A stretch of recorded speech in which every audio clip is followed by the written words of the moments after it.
The following is a presentation of the Ad Astra Sports Network. Coming up, coverage of McPherson Bullpup football on 98.9 and 1540 KMCP. Bullpup football is streaming online at adastraradio.com and on the Ad Astra radio app. Coming up on the Midway Motors Drive to the Game, we'll break down tonight's matchup and preview other key games on the Ad Astra Sports Network. Tonight's kickoff is just 30 minutes away. At Midway Motors, we are here for you for every mile of life. Whether you're shopping for a new or used vehicle or selling one, Midway Motors will buy your vehicle even if you're not in the market to buy one of ours. Just stop by one of our 5 locations and one of our appraisers will evaluate your vehicle and you can leave with a check the same day. It's fast and easy. Visit MidwayMotors.com for more information. Midway Motors, for every mile of life. Bullpup football on KMCP. Good evening and welcome into our coverage of McPherson High School football as we head down the Yellow Brick Road and head to the land of Oz here in Wamego, Kansas. The McPherson Bullpups have their sights set on sectionals next week, but will have to go against a tough foe here today on the road in the regional round, the #1 Wamego Red Raiders. Thank you for tuning in to 98.9, 1540 KMCP, and for streaming live on adastraradio.com and the Ad Astra Radio app. We're also providing video coverage on our website as well.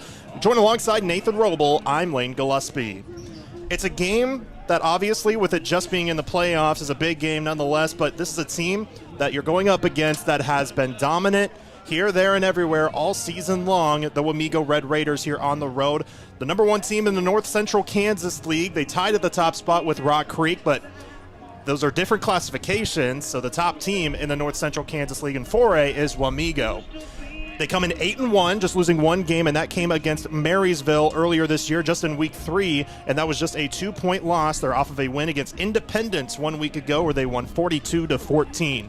This is a team that has been dominant on both sides of the ball on this season so far, averaging 34 points a game on offense and allowing just 13 points a game.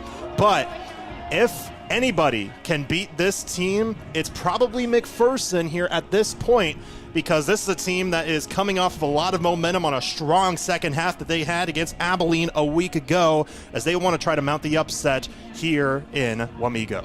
Yeah, absolutely. This is like you said, it's been a strong second half. This was a young team to start out the year. They've taken their lumps, they've grown from them, they've learned from them, and now they're kind of starting to click on all cylinders, if you will. And yes, it's a 1 versus 8 seed. It's on paper shouldn't be close, but this is going to be closer than a lot of people think. Absolutely. Well, these two teams have only met 3 times in history. We'll hear more from Mark Heidebrecht about it. Coming up next from the Midway Motors broadcast booth, you're listening to coverage of the Hutch CC Road to a Championship presented by Nextech Wireless. More of the Midway Motors Drive to the Game coming up. Find exclusive Bullpup content online at adastraradio.com, including schedules, stories, and game day audio. McPherson Bullpup football on 98.9 and 1540 KMCP. Hi, Drew and Jonathan Scott here, reminding you that a lot of life's firsts are better with help from American Family Insurance. So like your first dream home? Yep, their agents can help you bundle and find the right home policy at the right price. Now that's the dream. American Family Insurance. Insure carefully, dream fearlessly. Visit amfam.com to learn how discounts may apply to you. American Family Mutual Insurance Company, SI, and its operating company, 6000 American Parkway, Madison, Wisconsin. Visit your local American Family Insurance agent, Steve Barr, at 807 North Main, McPherson. Hey Bullpup fans, it's Corey at Midway Motors. We're excited for another great year of Bullpup sports. Midway has been a proud supporter of McPherson schools for over 30 years. There's nothing better than seeing the kids play, learn, and pursue greatness as a team. As a community, let's work together to make it the best experience possible for them. Be positive, always encourage, and let the kids compete. Go get 'em, pups. Midway Motors, for every mile of life.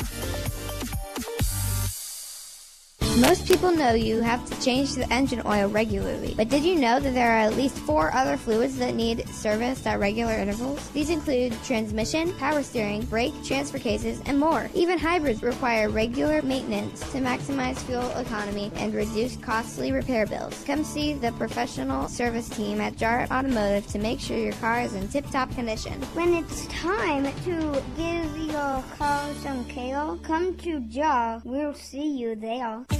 Don't wait for Black Friday to start saving on internet with MTC today. For the rest of 2024, MTC is offering free fiber internet service, so the sooner you sign up, the sooner you can start saving. If you want secure, reliable, and fast fiber internet, call 877-216-9951 or stop by your local MTC office in Little River, Lyons, Marquette, McPherson, or Sterling to find out more. Welcome back into the Midway Motors Drive to the Game as the Bullpups prepare to take on number 1 Wamego on the road here in regionals in the Hutch CC Road to a Championship presented by Next Tech Wireless. We're now joined by Mark Heidebrecht to give us the history between Wamego and McPherson. So, Mark, first of all, really appreciate you joining us as always. We're glad to have you back for another week after that win last Friday. Thank you. Yes. So now, just a small sample size for McPherson and Wamego, just a handful of games. So what do you have? Okay, McPherson leads this series 2-1. Our home record is 1-0, and away record is 1-1. Some of the highest scores in the series, McPherson scored 47 points, and the highest series score for Wamego is 33 points. Looking at winning margins, McPherson won by 47. Wamego won by 17. As far as winning streaks go, longest winning streaks, of course, in a 3-game series, it's not going to be much. But McPherson did have a 2-game winning streak at one point, and Wamego is currently on a 1-game winning streak. For review, I put together kind of the history of the specific games in this 3-game series. First meeting was in 2016, and in that season, McPherson finished the season with an 8-3 record. Some of the losses we had that year were to Buhler. I believe that was the first game of the year, losing to Buhler 13-26, and then to May South in McPherson 6-14. As far as postseason losses, we eventually lost to May South in McPherson 27-35. So right. All close losses. Our encounter with Wamego was on October 21st of 16, and we won 27-0 at Wamego. So the second game in this series with Wamego was the following year, 2017, and McPherson finished the season with a 10-2 record. We had an early loss to May South again at May South, 0-9, and then in the postseason, we lost to Andale in McPherson 13-20. But prior to that, we played Wamego in McPherson and won 47-0. First 2 games we had our way with Wamego, but the third game in 2022, we finished the season 10-2. Our first loss was to Junction City at Junction City by a score of 15-30. And then we met Wamego on November 18th of 22. In Wamego and suffered a 16-33 loss. And that was a semifinal game. So had we won that game, we would have gone to the state finals for the very first time in our history. But Wamego got the pleasure of getting mopped up by Bishop Miege in the finals by a score of 35-14. Really that's not too bad. Right. But anyway, we came very close that year, but didn't quite get over that hump. Nevertheless, it looks like we're going to have the best game of the year to possibly pull this off. Yep, Boomtown is always known for their defense, and it'll be a tough defense to go up against. But it's a non-league game, and it's a game that it's a team that neither of these teams have seen yet this year. So anything's possible. That is true. It will take a relatively error-free game, I predict, and maybe some special teams plays. Who knows? Yep, I would say so too. It'll be tough. All right. So, Mark, really appreciate you taking the time to join us, and maybe, just maybe, we get to see an upset win tonight and then get to see you next week. Okay. That's Mark Heidebrecht. We'll have more coming up in the Midway Motors Drive to the Game. You're listening to coverage of the Hutch CC Road to a Championship presented by Nextech Wireless. We've got more of the Midway Motors Drive to the Game coming up. Midway Motors in McPherson, Newton, Hutchinson, and Hillsboro for every mile of life. 98.9 and 1540 KMCP. The McPherson Bullpups play here. At McPherson College, you bring the dream, we'll assemble the team. Your experience as a Bulldog student-athlete includes a team of coaches and professors dedicated to your success. McPherson College is home to KCAC champions, NAIA All-Americans, and champions of character. We're also home to some of the lowest student debt and highest career outcomes in Kansas. It's a great day to be a Bulldog. Learn more at macbulldogs.com. Hi, this is Lucas Raleigh with Raleigh Insurance. If you're thinking about shopping your business's insurance, let us do the shopping for you with our newly expanded markets and carriers. As an independent agency, we've been working with large commercial accounts to small family businesses across Kansas for over 50 years. Check out RaleighInsurance.biz, see me in Little River, or stop by Raleigh Insurance in Inman or Lyons today. Since 1965, your choice for home, auto, farm, and commercial insurance. Raleigh Insurance. Get your free quote today. Need secure storage for your RV or boat? Check out the brand new Countryside RV, Boat, and Self-Storage in McPherson. Located on 16th Avenue near Crable's Meats. We offer 15 by 50 fully enclosed storage units and covered outdoor storage. Call or text today at 620-755-6586. Countryside RV, Boat, and Self-Storage. Your storage solution. That's 755-6586. Even though I've moved out of state, I can still bank locally with Farmer State Bank using my online services. I use all of the electronic options Farmer State Bank offers without ever even visiting the lobby. Member FDIC. Craving something sweet and magical? Head to Scooter's Coffee for a Queen Frostine Sugar Cookie Latte topped with sparkling sugar sprinkles. Scooter's Coffee, amazing people, amazing drinks, amazingly fast. Scooter's Coffee in Hutchinson, McPherson, and Salina. Bullpup Football on KMCP. Welcome back to Wamego for coverage of the Hutch CC Road to a Championship presented by Nextech Wireless as the McPherson Bullpups will take on the Wamego Red Raiders in an 8 versus 1 matchup in the west side of the 4A bracket as we are now in the regional round. This broadcast is brought to you by Pile Law. If you've been hurt in an accident, call Pile Law at 620-241-9000. Tom takes the time to give you the benefits you deserve. Time now for the Erickson Custom Building game plan. And Nathan, this is a school that McPherson is going to go up against that is probably the fastest that we have seen and is one of the better defenses that we have seen or will see. Yeah, and you know what? You're right. They mainly run out of almost a 4-2 nickel, which means that they brought in another defensive back. So they have 5 defensive backs, four down linemen, and 2 linebackers. Now, this is going to start with the linebackers. They're very aggressive in the run game. I know they appear to run or to read the halfback or the running back at times, but when the 2 backs get to the backfield, they just get home. You're not going to get by them. Their best running or their best linebacker, he's quick and makes reads well. He's got good eye discipline. He's going to get downhill and he's going to get there. Now, the other guy you can attack a little bit more. I mean, 30. We're looking at 36 here.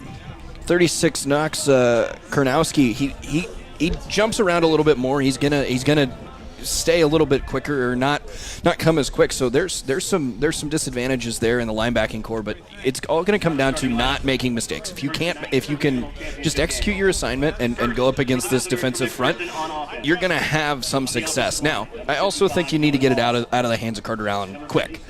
Trust Catch Delaney to run the football, and then get it out of the hands quick. Get it to Ashton Malm, get it to Bishop Brown, and get some of your playmakers involved early on in the game and continue to do it.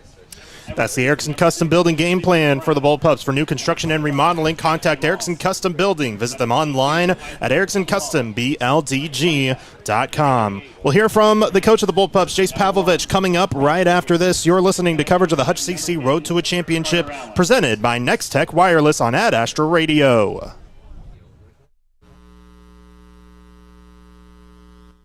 The Midway Motors drive to the game continues after this. Midway Motors in McPherson, Newton, Hutchinson, and Hillsboro for every mile of life. Stay tuned as we sit down for a pregame chat with head coach Jace Pavlovich. Here's a bright idea: no billing shenanigans. With IdeaTech Internet, the price is the price. No hidden fees or charges. No billing shenanigans. Another bright idea from IdeaTech. Find your plan today at ideatech.com. Here's a bright idea: don't rip off your customers. At IdeaTech, we give you great internet connectivity at a fair price, not a spotty connection with high prices. Another bright idea from IdeaTech. Find your plan today at ideatech.com. I'm Jared, inviting you to Krupp Lumber in Heston to check out our Milwaukee line of tools and outdoor power equipment. Milwaukee is the top manufacturer of tools and equipment trusted by woodworkers, electricians, do-it-yourselfers, builders, and other professionals. I invite you to come to Krupp Lumber in Heston to check out our impressive selection of Milwaukee tools to help you finish your jobs more efficiently. Ask about our in-state delivery. Check us out at krupplumber.com. Krupp Lumber, service is our specialty. Welcome back into the Midway Motors Drive to the game. We're up in Wamego in a long road trip as the Bullpups look to take on the Red Raiders here today. We're joined now by the head coach of the Bullpups, head coach Jace Pavlovich. Now, coach, coming off of the win last week where you had a strong second half against Abilene and defeated them 41-20. You know, you said you were really impressed with the team last week. So what have you guys focused on in practice, especially when you're preparing for a team like Wamego? Well, Wamego's one seed for a reason. You know, they're very good. They've got they're pretty senior heavy, and they do quite a bit offensively that really causes problems for us. You know, schematically. So, we put together a plan this weekend, and all of our concepts defensively will stay the same. I mean, our assignments, our key reads are all the same, but you're going to see a little different structure, and that will be three high safeties and one backer in the box, and so it's kind of a unique approach to things on the defensive end, and our kids have really bought into it, and it's been a fantastic week of practice on that end. Offensively, they'll give us a 4-man front and a 3-man front. This is the first time we've seen kind of a multiple front defense. They use the same personnel. So, offensively, Coach Montgomery's done a really good job of trying to simplify things. And we know when they're going to be a 3-man and 4-man based upon, who's over the center, and we can identify that. And so overall this week, it's been a lot of mental things for us, and every day has been getting better and better, and it's been a great week of practice.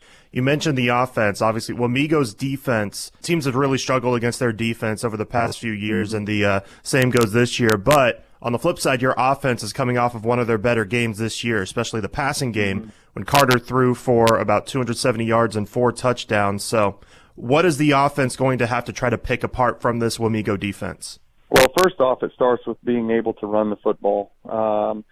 If we're more successful running the football, they'll get away from their 4-man front a little bit, and we have to get them to vacate the box. And we've always kind of taken the approach that we're going to take what they give us, but tonight we really have to be able to run the football, establish the line of scrimmage, and get them in play action situations. And so what I mean by that is their secondary a little bit unique. They all have zone eyes. Their eyes are all in the backfield.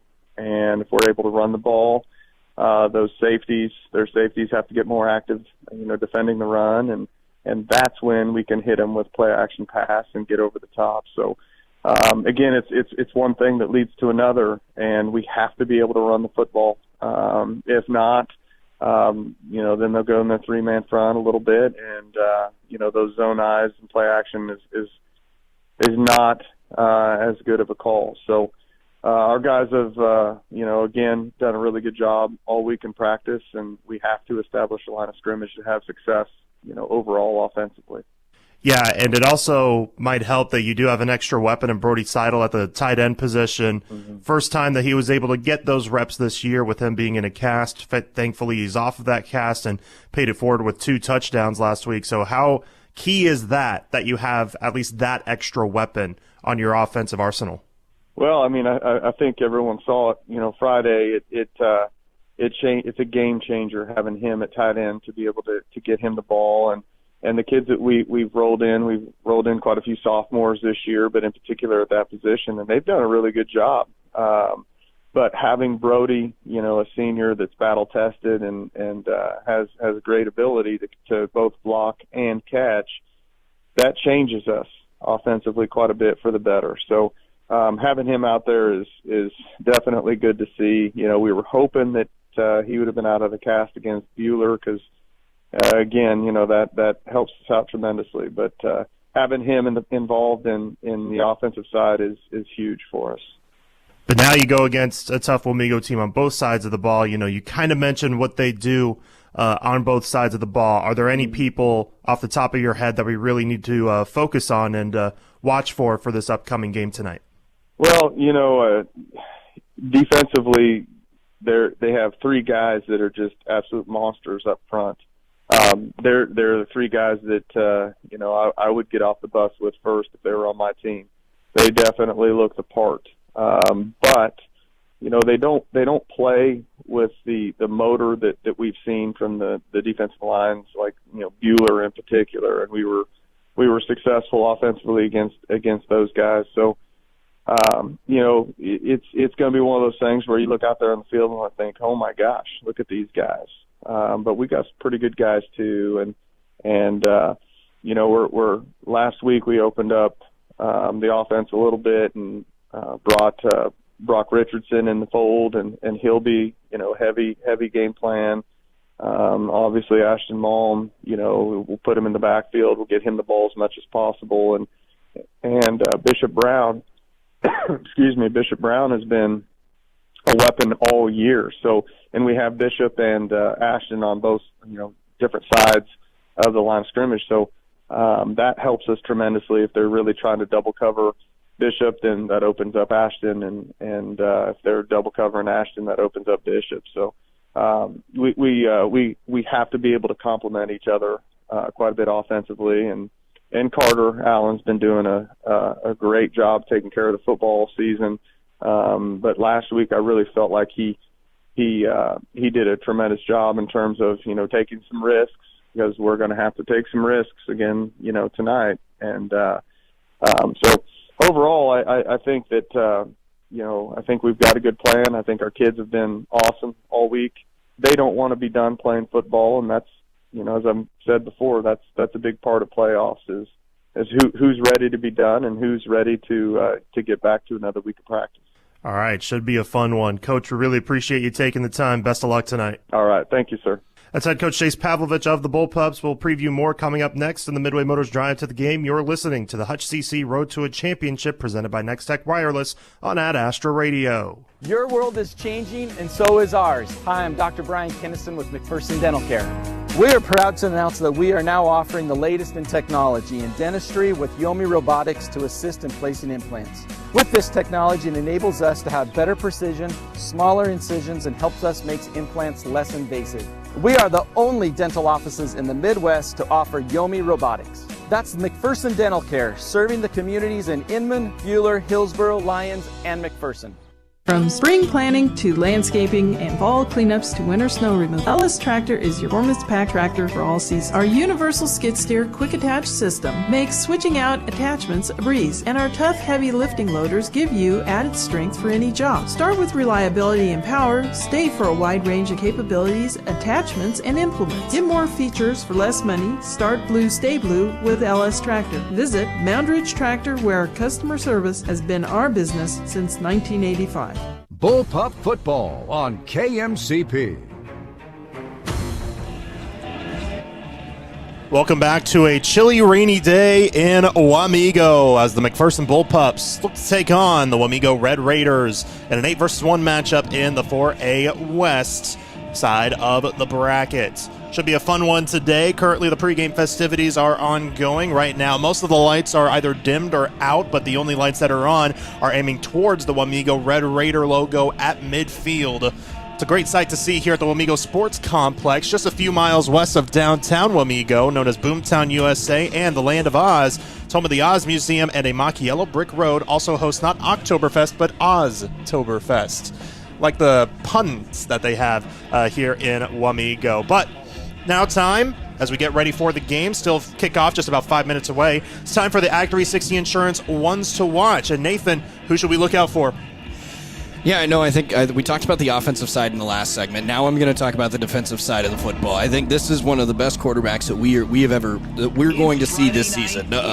Logan Fulton, he's one of the best passing quarterbacks they will see this season. He's got a very strong arm and good accuracy.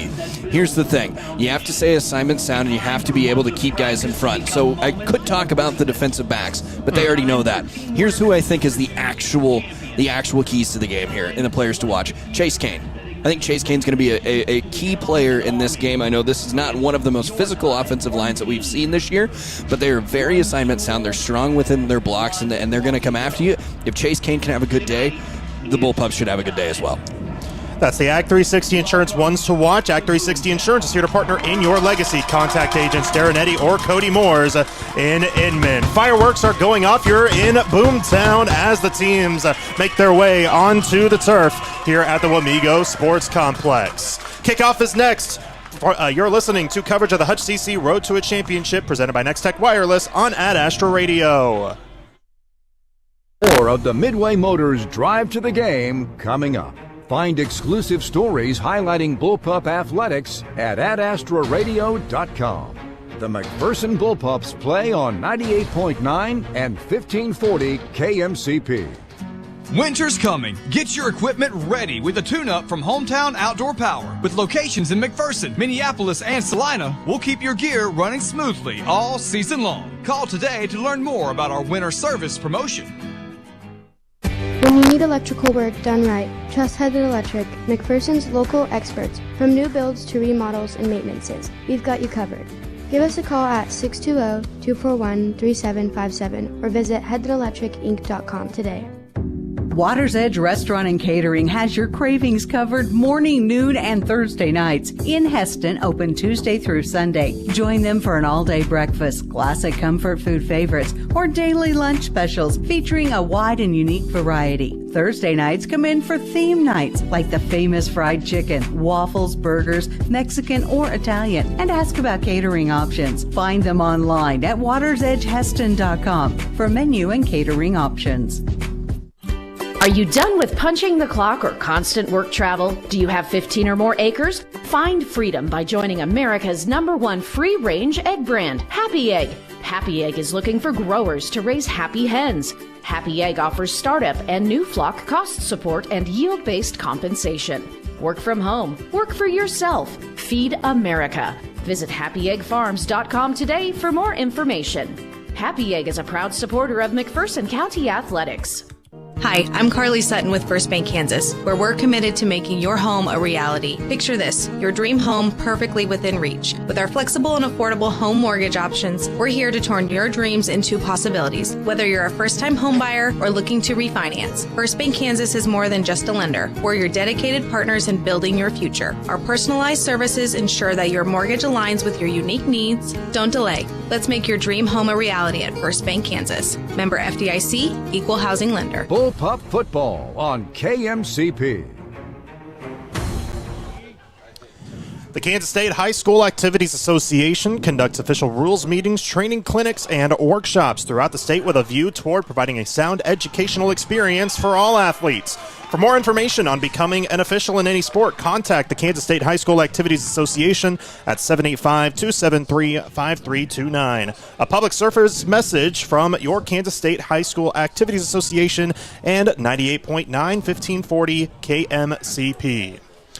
The Bullpups and the Red Raiders here in Wamego to start off the regionals round, the second round of playoffs. It's week 2 of the playoffs with just 3 weeks to go, believe it or not, in the high school football season.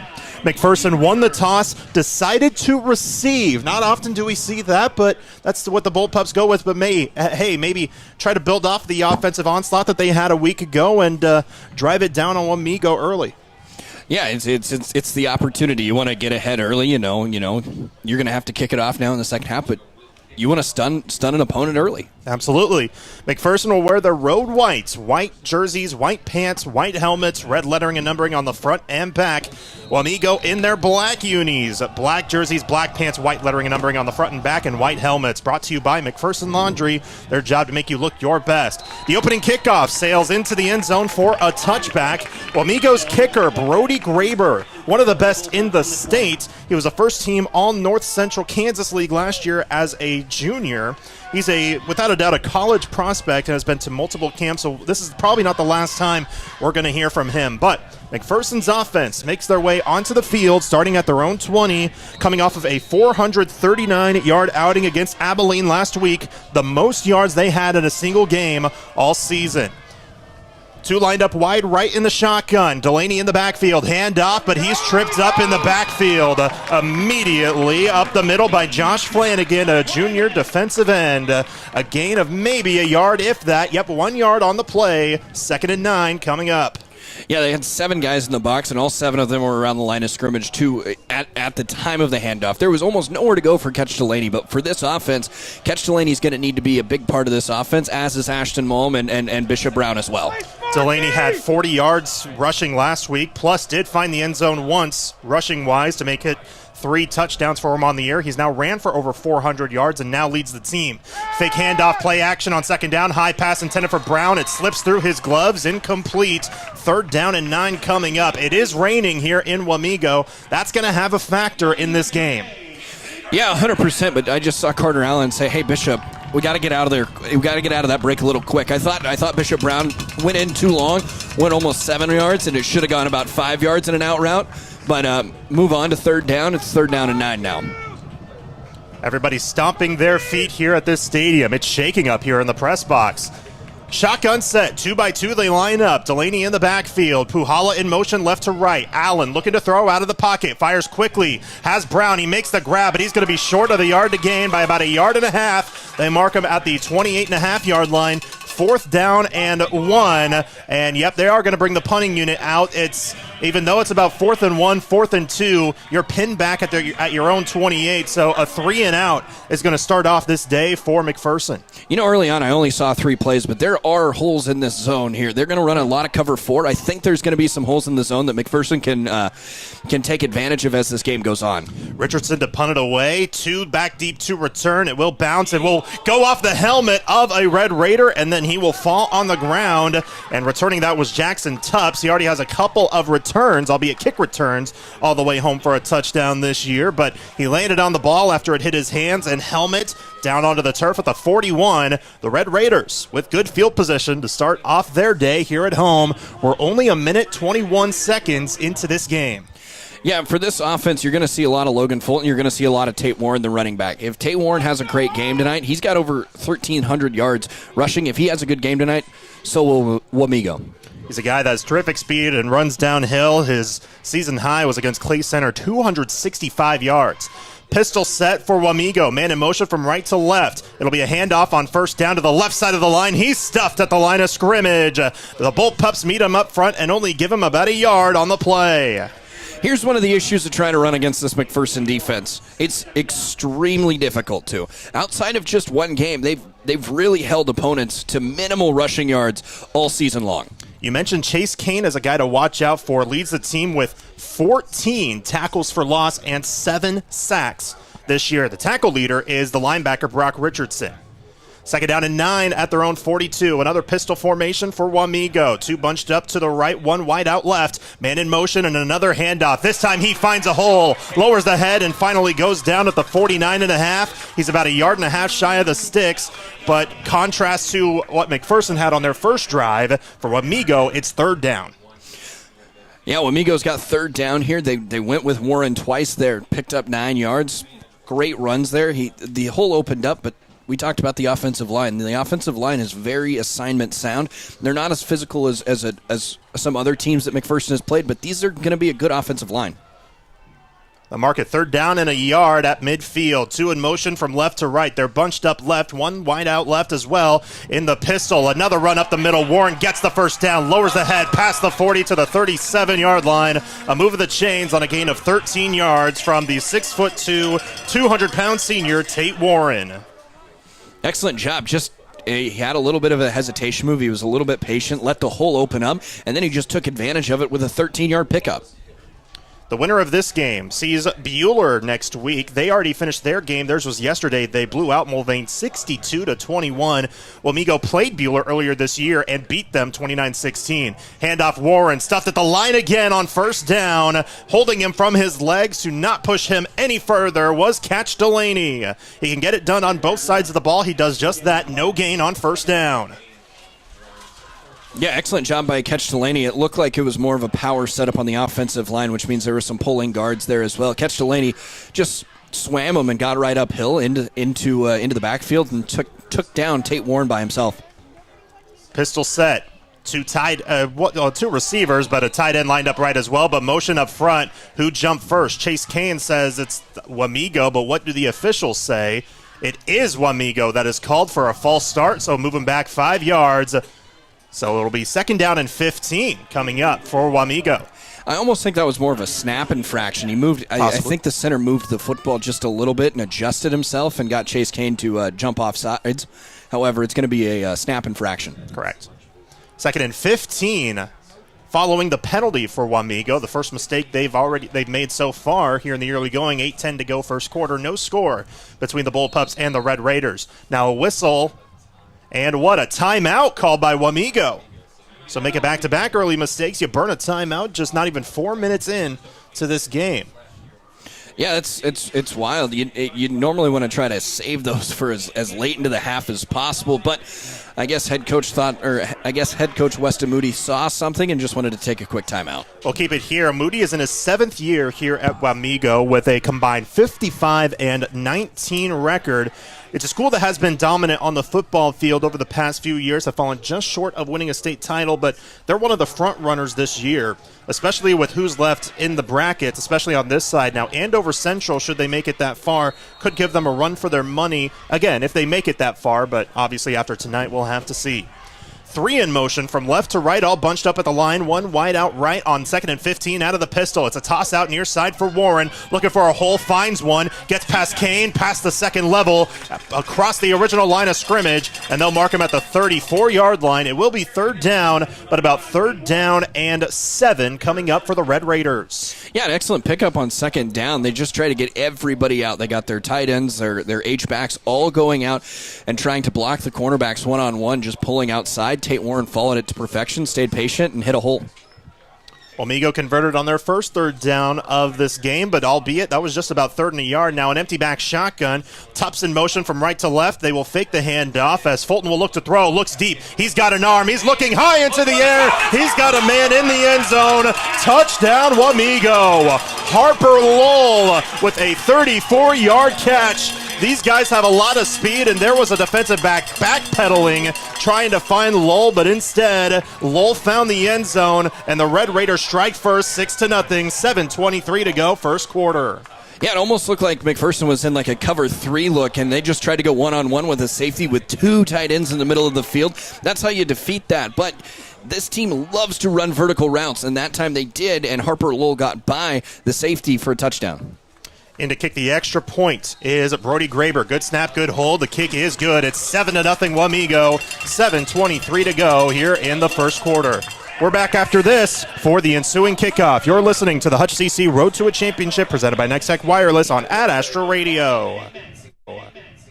Is hospice care right for you or your loved one? Hospice and Home Care of Reno County can help guide you through those difficult decisions, offering guidance and support, whether it be at home, in a care facility, or in the comfortable surroundings of Hospice House. We are your friends and neighbors, caring about our community and the people who live here. That's why you can depend on us for compassion and support at the end of life. Hospice and Home Care of Reno County, your local not-for-profit agency serving a 50-mile radius of Hutchinson. We care how you live. 98.9 and 1540 KMCP. 7:23 to go first quarter, and Wamego strikes first over McPherson and leading 7-0 after a 34-yard pass from Fulton to Harper Lowell to put Wamego up top early. Yeah, one of the things that the McPherson Bullpups talked about all week is they can't let wide receivers get behind them. And you run a cover 4, you run a cover 3 to keep everybody in front of you. That time, Harper Lowell just almost snuck behind the free safety and it made for an easy 34-yard touchdown. Well, how do you respond? The ensuing kickoff goes into the end zone for a touchback, so McPherson with another chance, but last time they were held on 3 and out, just about a yard and a half shy of the yard to gain, or the line to gain. So how do they turn it around on this ensuing possession as they start on their own 20? Yeah, I think what they did on third down, they need to continue more of it. I liked the run early. The second down play was supposed to be a 5-yard out route. It ended up trying to be a 7-yard out route. They just need to get their timing down early on in this football game. Shotgun set, Puhala in motion, right to left. Hand off Delaney, looking for a lane left side. Gets hit early, trying to push for extra yardage. He gets about 2 more yards, but only a gain of 3, finding the edge on the left side. But in there early was Brody Oviatt to bring him down. Yeah, Oviatt's one of these really, really good linebackers. He's probably the best linebacker that they have. He flows downhill exceptionally well and has really good eyes and reads the football with great anticipation. He's gonna be the key to their success defensively today. Gain of 3 is where they officially mark it. 2nd down and 7 for the Bullpups at their own 23. Shotgun 2x2. They line up wide. Allen will look to throw. Fakes one way. Now rolling to his left. He needs help, but he'll get hit in the backfield, pushing for yardage. He may have gotten to the line of scrimmage or a gain of 1. They will give him a gain of 1 on the run by Carter Allen.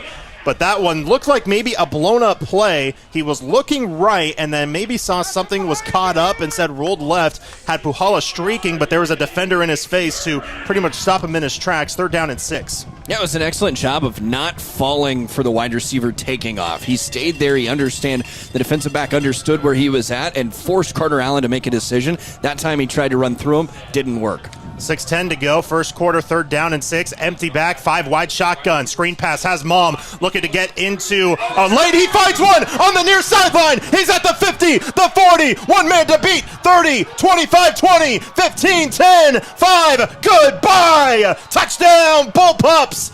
When all else fails, just give it to Ashton Malm on a jailbreak screen, and he'll make him pay. 6, maybe 7 black jerseys in the area. Nobody touched Ashton Malm all the way to the end zone, 76 yards. An excellent job. That's one of their staple plays, and there were 6, 7 guys around him, and Ashton Malm just said, you know what, I'm going to run right by you. I am faster than you, I am quicker than you, and I'm going to take this thing to the house, and we're going to tie this football game back up. Jackson Hoover, the freshman kicker, in to kick the extra point. High snap, but a good hold. The kick is good. We're deadlocked, 7-7, 5:51 to go in the first quarter. We're back in 30 seconds. You're listening to the Hutch CC Road to a Championship, presented by Nextech Wireless on Ad Astro Radio. For over 80 years, Farm Bureau Financial Services has served the unique needs of the ag industry. We get to know you and your operation, providing coverage for your farm, ranch, machinery, crops, livestock, and so much more. Find out why we've been the #1 ag insurer for 25 years. It's your future. Let's protect it. Call Farm Bureau agent Luke Bauer in McPherson at 620-241-0225. #1 ag insurer across our territory. 1996 to 2021 SNL PNC Group Direct Written Premium. 98.9 and 1540 KMCP. A screen pass to Ashton Malm, taking 76 yards to the house. How many times have we seen that this season? He makes Wamego pay after trying to rush up the middle for a sack, and instead the Bullpups take it the other way. We're tied at 7, 5:51 to go first quarter. You know what I liked about that drive? And it wasn't just the 76-yard touchdown pass by Carter Allen. Right. The second down play, the second down and 7-yard play, Carter Allen didn't force anything there. He just kind of took what the defense gave him, picked up a yard, maybe a half a yard on that, and then they lived to see third down. That's called being efficient and not making mistakes with the football early on in the game. And you see now the 76-yard touchdown run by Ashton Malm. Quite frankly, not on Carter Allen, more on Ashton Malm, but his 9th touchdown reception of the season. And that mark, I'm trying to do my math, but I know I'm going to get it incorrect, but that does put him over 750 total yards on the season. I think it puts him at 760. 770, actually. Yeah, something like that, sure. Trying to get my math right. Hoover to kick it away. It's a pooch kick near side, returned at the 26-yard line on the right side, rolling to the left, trying to find an opening down the sideline. He's going to find one. He's at the 45, the 50, leaps over a couple of guys. He's still going at the 35 and out of bounds inside the 30. Dominic Falco, the wide receiver, the junior wide receiver at that, with a big return. And Wamego says, hey, you see this big-time run that we just gave up? Let's give you another one just off the kickoff return. They'll mark them at the McPherson 36-yard line, where they'll start their second possession of the game. 5:39 to go first quarter. Yeah, Lane, for the Bullpups defense to make an adjustment after last time, I'd almost back the safeties up, back the defensive backs up 15, 20 yards back, and just let them nickel and dime you all night. I would let them nickel and dime you all night and trust your defense when you get into the red area to tighten up and hold their ground. First down and 10 in the pistol. Man in motion going wide to the right, but they will hand it off up the middle once again. He sheds off one guy, pushing forward. Tate Warren once again to the 29. That's a 7-yard gain on first down. This guy's going to be a tough guy to stop. We've just seen a possession plus one play, and wow. Not only does he have terrific speed, but he's super strong. He is an uber strong back. He's running through contact with ease and picks up 7 yards. Broke a tackle by Catch Delaney. That's how strong this guy is. Yeah, you don't see that often because Delaney is a monster at the middle linebacker spot, but boy, did he just bully his way forward. Second down and 3 at the 29 in McPherson territory, and once again working in the pistol. This is a spread-type offense, but seeing quite a few of them bunch up near the line, and we're seeing some extra men come into the box. Here's a handoff once again to Warren. Spun down, maybe just a yard shy of the sticks. They'll only give him 1 yard to the 28. Third down and 2 for Wamego. Yeah, anytime you see early on especially that you see all three guys on one side, the tight end, the H-back, and the wide receiver all shift to the other side, just understand that the run is probably going to that side. They're very, very rarely going to go to the other side. You've seen the Bullpups defense kind of get over there and stop. At that time, only picked up 1 yard. The last time, though, was that big 7-yard pickup. But now, same formation. This time they'll bunch up just to the right side of the right tackle with a man in the backfield. Again, that's Warren, but now motion up front and a flag flies in. Who's this on? I didn't see the motion, so the officials saw it, and it's on Wamego, so mark him back 5 yards and make it 3rd and 7. See, I think with the motion, I don't think it was on the wide receiver. I think it was on the left tackle. I think the left tackle's head went up, but that's big time. That's a big time break for the Bullpups. But now you still have to defend the pass and the run. You're still in a 3rd and manageable. I know it's 7 yards, but for this Wamego team, it's still 3rd and manageable. Oh, 100%. I mean, we saw big play after big play already in just their first offensive drive. 4 minutes to go, first quarter, tie game at 7. Wamego at the McPherson 38-yard line or 33-yard line. In a shotgun, now man in motion. They're lined up 3 to the right as they're looking deep. Fulton still in the pocket, has plenty of time. Now just going to fire in the flats near side. It's caught. He stays on his feet to the 25. Still in bounds. Nope, they're out of bounds at the 23-yard line. But that's a first down. Needed 7 yards, and he got 10. What a job on the outside by Harper Lowell. He's a senior tight end, can play at the receiver spot as well. Already has offers for football. He got an offer from Benedictine College in football. Also, just to give you an eye on how physical and how great of an athlete he is, also from Butler Community College for track. So he's getting offers for multiple sports. Yeah, he's a super athlete here. First down and 10. They're now at the 23-yard line in Bullpup territory. Fulton, the sophomore quarterback, barks something to his O-line. Play clock at 8. He claps, takes the snap, handoff Warren, finds an edge. Left side, pushing through inside the 15. That's actually where they're going to mark him, but that's a gain of 8 yards on first down. Tate Warren, a man on a mission tonight. That was an excellent run by Tate Warren. Fulton almost walked up, almost changed the play and said, you know what, we're just going to give this football to Warren and let him pick up the 8-9 yards on that play. Rule it a gain of 9, it's a gain of 8 actually. So second down and 2 for Wamego with 3:10 to go first quarter. Warren now goes in motion to the left side. It's just going to be a QB keeper for Fulton. Stutter steps, finds a hole inside the 10. First down at the 7-yard line in the middle of the field, in between the hashes, I should say. It's the QB keeping it that time, and it's first down and goal for the Red Raiders at the 7-yard line. You know, the thing I've liked about this drive, I know the Wamego Red Raiders are picking up yardages and kind of in chunks a little bit, but they're not giving up the 30-yard play, the 25-yard play. It's 8, 9, 10 yards at a time. First down and goal at the 7. Shotgun, they line up. Warren shifts from left to right as they're in between the hashes. 2 lined up wide left, 1 right. It's a QB design run. Lowers the head inside the 5. Brody Seidel carries him to the 4-yard line, then helps him up afterwards. A 3-yard gain there on first down. Second down and goal at the 4. Yeah, Logan Fulton, 6 foot, 200 pounds. This kid's a big body getting in there, and when he wants to run the football, he wants to run behind somebody who's blocking and then create contact. That's an excellent job by Fulton to pick up those 3 yards. 2:15 to go first quarter. Tied game at 7. Wamego struck first. McPherson responded on the ensuing drive with a 76-yard touchdown, but Wamego in striking distance, just 4 yards away from finding the end zone. Empty back shotgun, 3 wide right. Man in motion who was wide left. And now he'll take the snap on the right hash, looking for the right side, pushing forward. He'll go down at the 1-yard line, just shy of the goal line. Third down and goal for Wamego, but just about 2 lengths of the football. Actually, they'll move him back about a half a yard, so about 1.5 yards away from the goal line.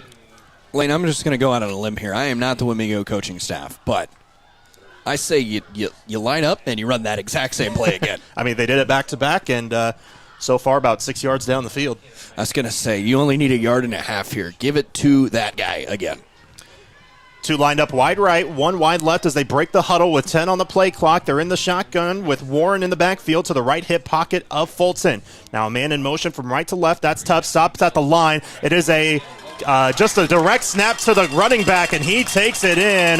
That's Tate Warren with another touchdown for Wamego. It's 13-7. Red Raiders with 1:05 to go in the first. That was a nice, long, sustained drive. Now, it was helped by the kickoff return, but what a automatic drive, I will call it, from Wamego there. So Tate Warren credited with that touchdown, and now in to kick the extra point is Brody Graber, the senior. Good snap, good hold to try to make it 14-7, but it's no good. He missed it wide left. So it's still a 6-point game, 13-7 Wamego, 1:05 to go in the first quarter. We'll be back in a moment. You're listening to the Hutch CC Road to a Championship presented by Next Tech Wireless on Ad Astra Radio. Hi friends, Dana with the Alliance Agency. Medicare open enrollment is October 15th to December 7th. Is a supplement or a new Advantage plan best for you? They both have advantages. Call me today to discuss your Medicare choices at 620-245-4861 or stop by the Alliance Agency. And thank you. 98.9 and 1540 KMCP. Tate Warren with a 1-yard touchdown run makes it 13-7 Wamego as we're at 1:05 to go here in the first quarter. McPherson to get the ball back after the ensuing kickoff. Yeah, McPherson's offense needs to get back out onto the field. They had a quick 3-and-out drive and then just 3 plays on the second possession. Their defense is starting to get a little worn out. They're going to start this drive at their own 25-yard line. So this is going to be the ability to take a nice, long, sustained drive and pick up chunk yardages is going to be key on this drive. Yep, the ensuing kickoff went into the end zone for a touchback, so it's 1st and 10 at the 20 once again as we see for McPherson. All 3 drives have started after a touchback. So all 3 times inside their own 20. Yeah, I'm gonna just go out on a limb and say that most of their drives are going to start from the 20 Probably. on a kickoff. Shotgun set. Dane Becker in the backfield. 3 lined up wide left. Here's a toss out to Becker. Left side lowers the head. He'll only get a yard out of the matter. Maybe 2 yards, actually. Just a little toss route. Good blocks initially, but then breaking through late was a couple of guys in the secondary. Arden Sylvester was one guy that made it all the way past. Yeah, one of the things that head coach Chase Pavlovich talked about in his pregame and throughout the week is just how fast this defense is. This defense doesn't give up a ton of yardage and doesn't give up a ton of points. So the fact that they gave up big yardage in the last possession is not a normal occurrence. It's maybe the last play of the quarter. We're at 30 seconds left here in the first period. Shotgun set, man in the backfield. That's Becker. 2 lined up wide on each side. Allen will fake the handoff, roll right, fire quickly. Caught far side. It's Brown, held up immediately. Gets past it down the sideline, past the 25, maybe to the 30. No, he's shy by about a couple of yards. And he will make it 3rd down and 2. He did go out of bounds, so the clock does stop, but 3rd down coming up. 14 seconds to go in the quarter. What an excellent job by Bishop Brown. He made one man miss in the backfield, but it was just a little read option. They got it out to Bishop Brown quickly. Bishop Brown made a man miss and got upfield. There were 3 guys there, 1 blocker only for Bishop Brown, and he made it into an 8-yard pickup. 3rd down and 1, power back formation, handoff, 1st down as they find Delaney on the right edge. He needed just 1, but he got 6 yards out of it as he goes to the 35-yard line and a move of the chains for McPherson. Yeah, that was an excellent job. Catch Delaney's going to be, if he's going to be his best, he's going to pick up 5-6 yards on the play and continue to move the ball forward. That's probably going to be the end of the first quarter. First quarter comes to an end, 13-7 Wamego after 1 quarter of play. We'll be back in a moment. You're listening to coverage of the Hutch CC Road to a Championship presented by Next Tech Wireless on Ad Astra Radio. The Bradbury Company, headquartered in Mound Ridge, is a family-owned custom equipment builder, and they're hiring qualified candidates for manufacturing roles. Apply online at BradburyGroup.com. The Bradbury Company, wishing the best of luck to all the teams. If you're looking for a late starting college class, Hutchinson Community College may have what you need. It's not too late to get enrolled. We have classes starting throughout the semester. Call 620-665-3535 or email myfuture@hutchcc.edu today. Are you building a house? A swimming pool? Are your lights flickering? Call Schmidt Electric.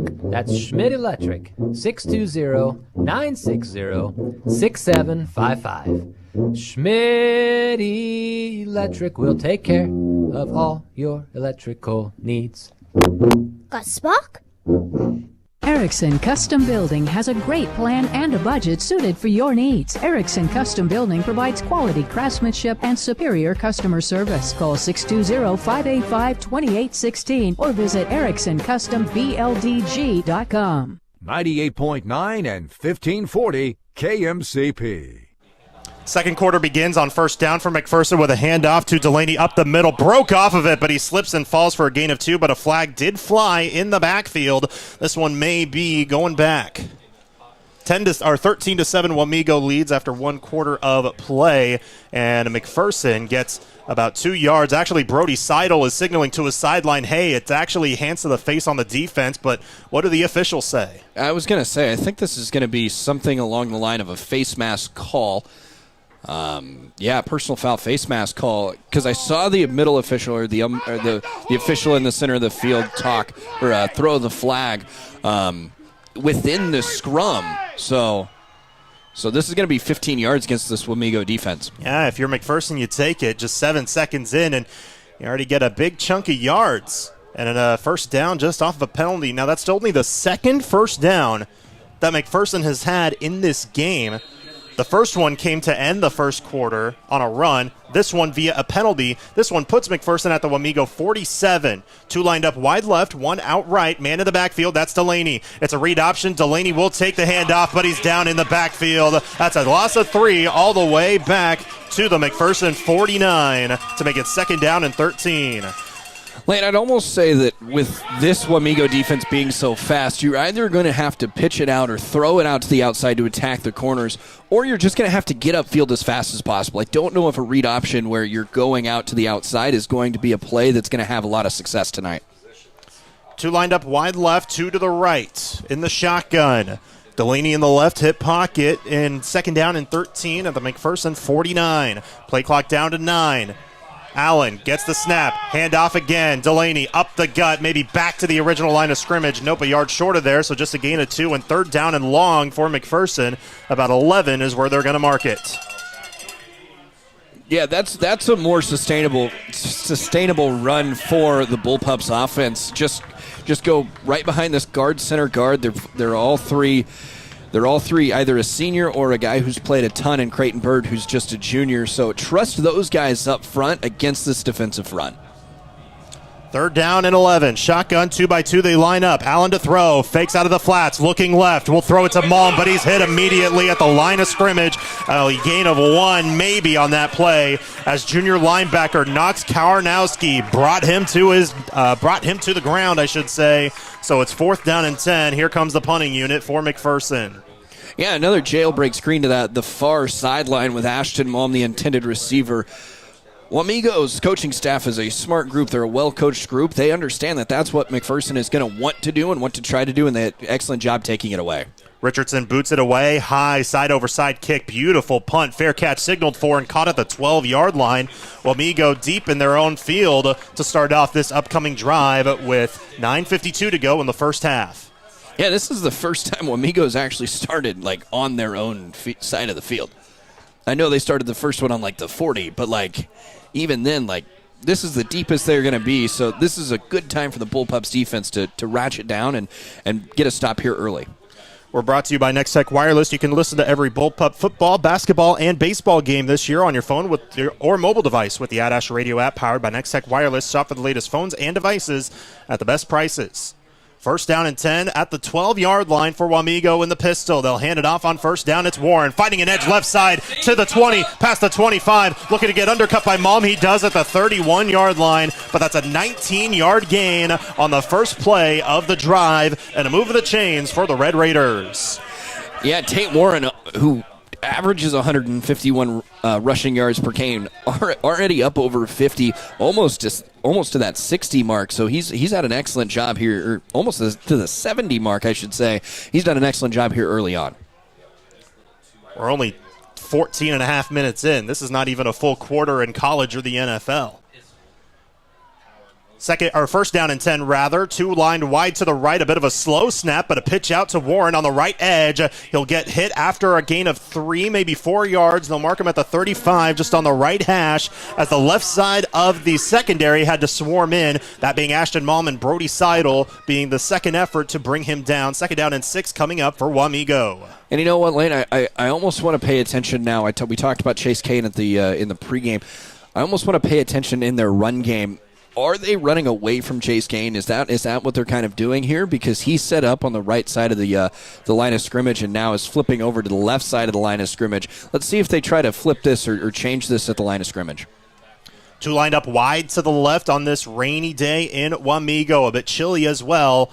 One man bunched up, lined as a tight end. Out of the backfield, they'll hand it off. Warren gets tripped up, for a gain of about 2 yards. So third down and 4 coming up for the Red Raiders. Warren went up the middle, but I think got tripped up by someone across the line of scrimmage. Don't know which side it was for, but it'll be third down, but still manageable for Wamego. 100%. This is super manageable, and I would almost, if I were Wamego, I'd almost run a bunch of hitches or a bunch of hooks, 5 yards, 5-6 yards, just at the sticks, and try to get the ball out quickly and try to gain more yardage from there. But I also could see them taking a shot here as well. Third down and 4. Play clock down to 10 as they break the huddle. They've already used one timeout in this half. There's 8 minutes left here in the first half. Fulton trying to get a man in motion. He does. Play clock down to 1. They just get it off. Fake handoff. Fulton rolls to his left. Wants to fire. Does on the run. What a throw. It's caught at the 47 and brought down for a first down. Out of bounds actually at the 46. But Jackson Toops with the grab. What a throw by Logan Fulton. That's just a sophomore quarterback throwing on the run across his body. And getting that grab was Toops for a move of the chains. Yeah, Lane, it not only does it take a strong arm, but it also takes super athleticism to be able to do that. He had to flip his hips. He's going the wrong direction to throw, and he has to throw off the wrong foot. He almost has to throw off the right foot, flip his hips, and sling that ball over there. What an excellent job. Quarterback keeper, Fulton looking for the left side, finds an edge into McPherson territory, past the 45 to the 41. A gain of 13 on the QB design run. First down again for Wamego. Yeah, another excellent run by Logan Fulton. They really love this quarterback, and I'm starting to fall in love with him as well. First down and 10 at the McPherson 41-yard line for Wamego. And boy, oh boy, are they in business now, but are only up by 6, 13-7 here in the second quarter. Pistol set, 2 receivers now move to the left, 1 lined up behind the left tackle. Here's a handoff again, left edge. Warren finds a lane, but he gets tripped up at the 36-yard line. It is a gain of 5, but one of the shorter games we've seen out of Tate Warren so far in this game. Second down and 5 at the 36 for the Red Raiders. This Wamego offense is just so multiple. They can go run heavy and just give it to Tate Warren. But then they also can just say, you know what, Logan Fulton, this is your ball game. Let's just go out, throw this football, and get it to these really, really fast wide receivers. There'll be 3 lined up wide to the right as they're on the left hash here on second down and 5. Empty back shotgun. Warren moves to the right side now, a tight end as well, and it's another QB design run. Fulton gets ripped off of Richardson, but Harms then comes in to stop him in his tracks. It's a gain of 2 to make it third down and 3, but what an open field tackle by the senior free safety, Alec Harms. Yeah, excellent job by Harms coming in and cleaning up that tackle. Brock Richardson got there, but Fulton was so worried about Brock Richardson that Harms was able to come in and just clean up that tackle and only hold him to a gain of 1 or maybe even 2. Third down and 3 coming up for Wamego. 5:45 to go in the second quarter with them up 6 points. 3 lined up wide to the left. Empty back shotgun. Fulton takes a snap, runs it himself, running to the right. He's hit at the line of scrimmage. He will go no further. Ran into a pack of pups. Bo Barkley, one of the first guys there to help bring him down. Fourth down and 3 coming up for Wamego at the 34. Excellent job by this defense to just hold eye discipline, understand that Fulton's probably getting this football. We're going to just flow downhill and eat up those holes and just not let Fulton go anywhere. Offense staying on the field here for fourth down and 3 at the McPherson 34. Pistol set. 1 lined up wide to the left. 3 in motion, right to left. Richardson jumps, but he did not cross the line. Warren's in the backfield as now Wamego will call their second timeout of the half with 4:58 to go. And maybe some decision time coming up for the Red Raiders. Yeah, I think that all that was is just to see if the Bullpups will just jump offside. Almost got it, but now I think you're going to keep the offense back out there as I see the kicker out there, Garber, and I don't think he's going anywhere. The thing about Brody Graber is that he has one heck of a leg. We saw him warming up for 42-yard field goals earlier in warm-ups, and he was hitting them. He probably could have hit them from 55, but you think about it, he did just miss an extra point. So that may be fixating a little bit into the brain of Brody Graber. So I think the right decision would be, A, to keep the offense on the field. B, this is also a 51-yard field goal, so that one's tough in and of itself. And into the wind. That's true, too. So maybe we're just overlooking all of this and just thinking, hey, this is 51 yards into the wind. A lot of college kickers are not going to hit that. Yeah, so, I was going to say K-State beat KU on a 51-yard field goal. Yeah, that was barely good. Don't remind me. Trips to the left, empty back shotgun for Fulton on the right hash, fourth down and 3. He'll take the snap, look to throw, 5-step drop, plenty of time in the pocket. Now here comes pressure from Kane. He rolls out, fakes a pass. Kane fighting for him. He throws late. It is intercepted, but he was out of bounds, but it's an incomplete pass and a turnover on downs. What a defensive stand from McPherson. They'll get it back down 13-7, but a chance to cut back in. What an excellent job by this defensive line. They held up, and also the defensive back. They held up in coverage. They did not allow anybody to get beyond them or open just in general. And an excellent job. Fulton just had to get the football away, and Chase Kane was chasing him down from behind him. There was nowhere to go. Rain's starting to fall just a little bit harder. No downpour, just a few showers here and there. Thankfully, not quite as severe as probably the Wichita area right now, which is why a lot of schools had to postpone or move their games a day back. Fake handoff, Allen to throw, rolls right, once Brown deep. He's going to fire it high in double coverage. It's overthrown and incomplete. He trips and falls, but that was after the ball hit the turf, so no penalty here, and it's second down and 10. Yeah, trying to throw that deep ball into almost cover 4, it looks like. You're going to have 2 safeties converging on the one. He had Puhala for a quick second, didn't get it out in time because he sat down into the soft spot of the zone, but the zone covered up pretty quickly on Puhala. I don't hate the throw. It's just out in front just a little bit too much. I think probably we've seen a little bit of growth with Allen because sometimes he'll just try to throw it right on the marker, but I think he saw that extra defensive back come in, so he just overthrew it by a couple of yards. And, yeah, even though the wind it is at his back, what a throw also, because that was about a 50-yard throw. On second down, they will hand it off this time. Becker up the middle, found a hole, pushing forward, went backwards after a half spin, and down at the 38-yard line, a gain of about 4 yards, 3rd down and 6 coming up. An excellent job there by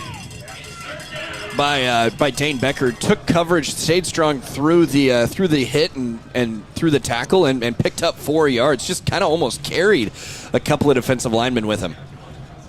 3rd down and 6. This is a big conversion attempt for McPherson. Puhala in motion. Allen to throw. Looking right. Will fire. Has Brown. He catches it at the 45. Stays on his feet past midfield all the way to the Wamego 49. Brown is down, and he is slow getting up, but he's going to get some help from his teammates. He'll try to stay in.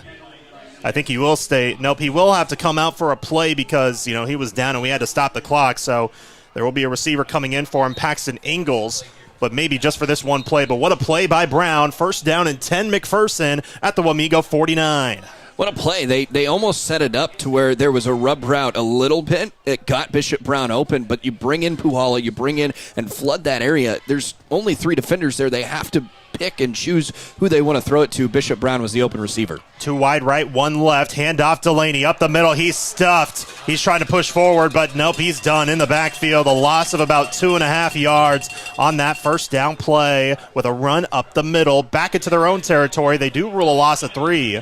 So 2nd and 13 at their own 48. 3:24 to go first quarter. Red Raiders up 13-7 over the Bullpups. I'd almost start to catch Delaney out into the flat. Get him out into the flat, throw him the football into the flat with blockers out in front and the wide receivers. I think that can be your run game as the game goes on, because right now the run game is not going very far. They actually just give a yard back. 2nd down and 12. Allen fakes the handoff, fires short to Brown near side, and a flag is thrown in the backfield as Brown goes all the way down to the 42-yard line. But let's check the marker. This one may be coming back. Yeah, I think this one's coming back. I almost saw a bear hug there. This should be holding. That was missed originally, but now was called by the white hat official. There's a guy in front of us that probably saw it well before everybody else and screamed it at the top of his lungs. You may hear him on the crowd microphone. If you do, we apologize. We as much as I want to tell him to move, he is just right in front of us. Yeah, I mean, you like the passion, but I saw it. I saw it as he was yelling as well. So it's. Well, you do have better eyes than I do. I don't know if that's true. I really. I guess I was looking at the ball carrier. Yeah, as the color guy, I can kind of look around and see some other things going on. But I agree, you should look at the ball more. What's that supposed to be? I'm kidding. 10 yards from the spot, so it's 2nd and 22. Here's an end around to Richardson, past the 45, slides to the 46. May have tried to do a little stutter step move, but slipped on the really slick turf. So a gain of 7 yards, 3rd down and 15 for McPherson. 2:35 to go, clock rolling here in the second quarter with the Bullpups down 13-7. One of the things in the scouting report on this Wamego defense is they do fall for a little misdirection at times. That time they took Catch Delaney and said, you know what, we're gonna fake like we're gonna give you this football and then get it out to Brock Richardson on just an end around. And it was an excellent job by Brock Richardson until he slipped onto the turf. 3rd down and 15. They need to get to the Wamego 39-yard line. Man in motion going into the backfield. Fake handoff. Allen will keep left side. Has a blocker in Malm at the 45. Pushing to the 42. He's about 4 yards shy of the sticks. May have gone out of bounds. He did, so the clock stops. But it's 4th down and about 4 yards. A gain of 11 on the option as Allen kept it. What a gain for him. But now, here's a key spot. It's actually 4th down and 3 as they're at the 42. Excellent job by Carter Allen. I wouldn't be shocked if this is now they're in the pistol formation, but I wouldn't have been shocked if this is a pooch punt. Allen looking to get the signal from his coaches on the far sideline, looking to his left as McPherson's going left to right as we view the field. They now work on the shotgun, fake a snap, and they're looking on the sideline again, but they call a timeout with the play clock down to 8. So now McPherson will talk things over using their first timeout of the half. Yeah, that's an excellent job. Try to get him offside twice, and then just take the timeout. Let's regroup and get things to go. So McPherson calls their first timeout, 2:02 to go here in the second quarter as they'll have 4th down and 3. Imagine you debating or marching before hundreds of people. Kansas high school students have been debating and performing spectacular marching halftime since school started. You are invited to support the fall activity programs of your school. Attend a game, volunteer to judge a debate, or enjoy a music program. A public service message from your Kansas State High School Activities Association and 98.9 1540 KMCP. So now, a decision time coming up. Brock Richardson is on the field, but they're going to line up in a power back formation. 3 in the backfield with Allen under center. Now one of the coaches is going to the officials near side, and he might be calling timeout. I'm not sure. Nope, he's not. Timeout. Yes, he is. He Timeout. did. The whistle just came before the snap. The officials on the coach's box, or the coaches in the coach's box to our right did not agree. They thought he got the snap off first, but no. Coach Moody calls his final timeout of the half. A second did come off the game clock, so they may have to add a second on. There is an official. I think he has a walkie-talkie, so I think he wants to relay a message up here. But yeah, 1 second came off the clock when it should not have. It should go back to 2:02. Yeah, I agree. It's an excellent. It's clock management really by head coach Weston Moody. He didn't like the look that his defense came out in and against this offense, and we saw after the play went off, before the timeout was even called, that Ketchlany was going to pick up 3, 4, 5 yards on that play. Oh yeah. Don't forget to stick around once this half comes to a close to the Great Plains Federal Credit Union halftime report. We'll get local reports, also some score updates. We'll give you the McPherson Dental Care scoreboard update as well. That's coming up at halftime. But now, maybe third time's the charm. Let's try this again. Now a different formation for McPherson. They'll be in an empty back shotgun. 3 wide to the right, 1 to the left. Not stacking the box, just 4 rushing. But now a man off the far edge. Allen rolls to his right. He has Brown. He catches it in the backfield. He's not going any further. Down to the 47-yard line. That was a busted play from the offensive side, and Wamego will take over with a turnover on downs. Yeah, just busted play from the beginning. It looked like they almost faked the jailbreak screen and wanted to get a guy open downfield, but it just never was there. They tried to get it out to Bishop Brown to let him work, and it just didn't work to any sort of success. So now with 1:54 to go in a half and no timeouts for Wamego, as they'll dry off the football with a towel, but if you hold the towel in the rain, that's just going to make the towel wet, but I digress. First down and 10 at your own 47. 1:54 to go, no timeouts. Wamego up 13-7, and bear in mind, they will get the ball to start the second half, as McPherson won the opening toss but decided to receive the ball. Pistol set, man in motion from left to right. Now he stops. It will be a handoff to Warren, looking for an edge. He is hit in the first level, spun to the second level, but goes to the 49, a gain of about 2 yards from Tate Warren there on first down. Yeah, Tate Warren's a really good running back, but like you said, they don't have any more timeouts left, and they could go up by 2 possessions and almost make this a 3-possession game after the essentially free possession to start the second half. 90 seconds left here in the first half. Pistol set, they line up. 1 lined up wide on each side, tight end on the left side as well for the Red Raiders. Now 2 in motion from right to left as they'll line up just near the line of scrimmage. Here's a toss out to Warren. Got an opening block, moves to the left, gets the first down by about a couple of yards. Finally down to the 41-yard line in McPherson territory. And another move of the chains for the Red Raiders. Clock will stop momentarily until they spot the ball. And now it runs again, 1:08 to go in the half. Yeah, Tate Warren right now has got 15 carries, 88 yards. He's been very effective for this Red Raider offense. Now 60 seconds left in this second quarter. 2 wide left in the shotgun, 1 to the right. Tight end left side. Now a man in motion. That's a receiver. They'll fake the handoff to him. Fulton wants to throw deep. Now looks in the flats. He'll just fire late into the flats. Near side. Caught at the 43 in the backfield, but it'll go down the sideline and out of bounds at the 35-yard line. A gain of 6 yards rather. But it does stop the clock with 42 seconds left in the quarter. Yeah, excellent job by Toops to just get out of bounds. Hey, Don't try to fight through contact. Don't pick up more yards than you need to. Just pick up as many yards as McPherson will give you and then get out of bounds. Toops is the leading receiver on this team, averaging about 76 yards a game. He already has quite a few receptions in this one. 2nd down and 4 at the 35-yard line of McPherson territory for Wamego as they look to get into the east end zone. Man in motion. Fulton will keep it. Going to the right side. Gets an extra blocker. Now has just one blocker, one man to beat. He cuts left. Far side 25. He slows down. Finally gets met up. They'll mark him inbounds, I think, at the 22. They do stop the clock momentarily. Or did they stop the clock? Did they say he went out of bounds? Nope, they did not. They're going to start the clock. Well, the official says start the clock, and now the clock operator does. 30 seconds left, no timeouts, but they're at the 22 in McPherson territory. Rain coming down a little bit harder now as we get to the end of the half. They'll spike it, but a flag's going to fly in because McPherson says that somebody jumped on the wide receiver spot for Wamego.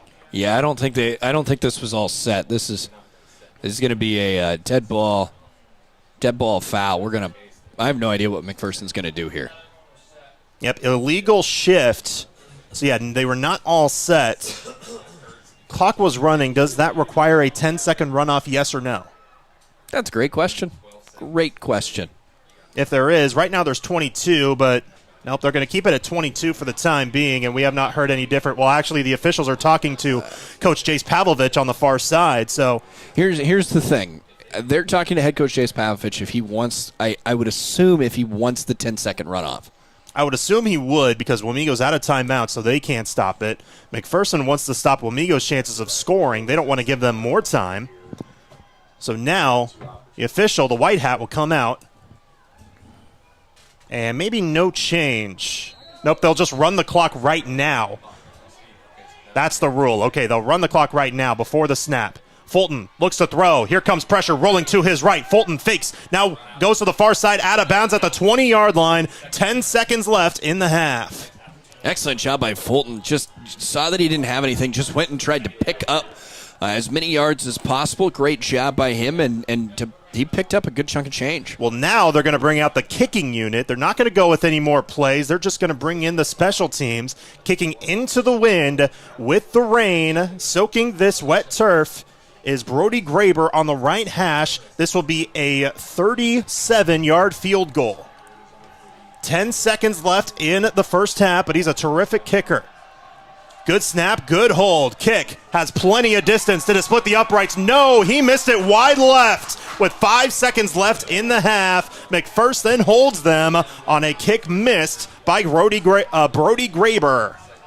Excellent job by the Bullpups there. They just withstood the fire that Wamego had and just was able to come away and no one score there. 5 seconds left. I just think you take the knee and you go into the second half and call it good. 3 touchdowns in the first quarter combined, 0 in the second quarter. The scoreboard does not change as McPherson will just go into a kneel-down formation and take it into halftime. Wamego will get the ball to start off the second half, but what a job defensively in the last 2 possessions by the Bullpups.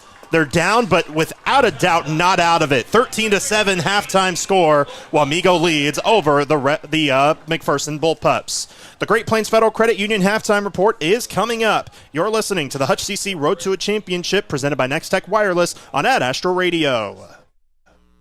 Tonight's coverage of Bullpup football continues next with the Great Plains Federal Credit Union halftime report. Coming up, we'll recap tonight's first half and catch you up on other scores around the area. 98.9 and 1540 KMCP. Vince Lombardi once famously stated, "Individual commitment to a group effort is what makes a team work, a company work, a society work." I'm Keith Razak, and along with the insurance team at Farmers Alliance, we're cheering on all the local competitors this season. Your passion for the game and loyalty to your school fill us all with the sense of pride. Thanks for showcasing top-notch sportsmanship and talent, influencing our community in a positive way. Just remember, at Farmers Alliance, through it all, we're your biggest fans. At McPherson Laundry and Dry Cleaners, we take pride in helping our customers look good, and we're proud to be a part of downtown McPherson with drop-off and pickup services now at A5 Western. We can save you time with our laundry service and offer specialty services as well, including wedding dress cleaning and preservation, bedding, drapes, and blankets. Drop off and pick up from McPherson Laundry and Dry Cleaners at A5 Western in downtown McPherson. Let the party begin where the pizza never ends. Come fuel up, raise up a cup, gather up your grub at the Hub. Hey, it's Sammy, inviting y'all to join us in Mound Ridge. We have the station, coffee and bakery for all your ice cream, lotus, and coffee fixes. Enjoy one of our world-famous brick oven pizzas while sharing an appetizer. We are your one-stop shop for your friends and family to gather. Get your grub at the Hub.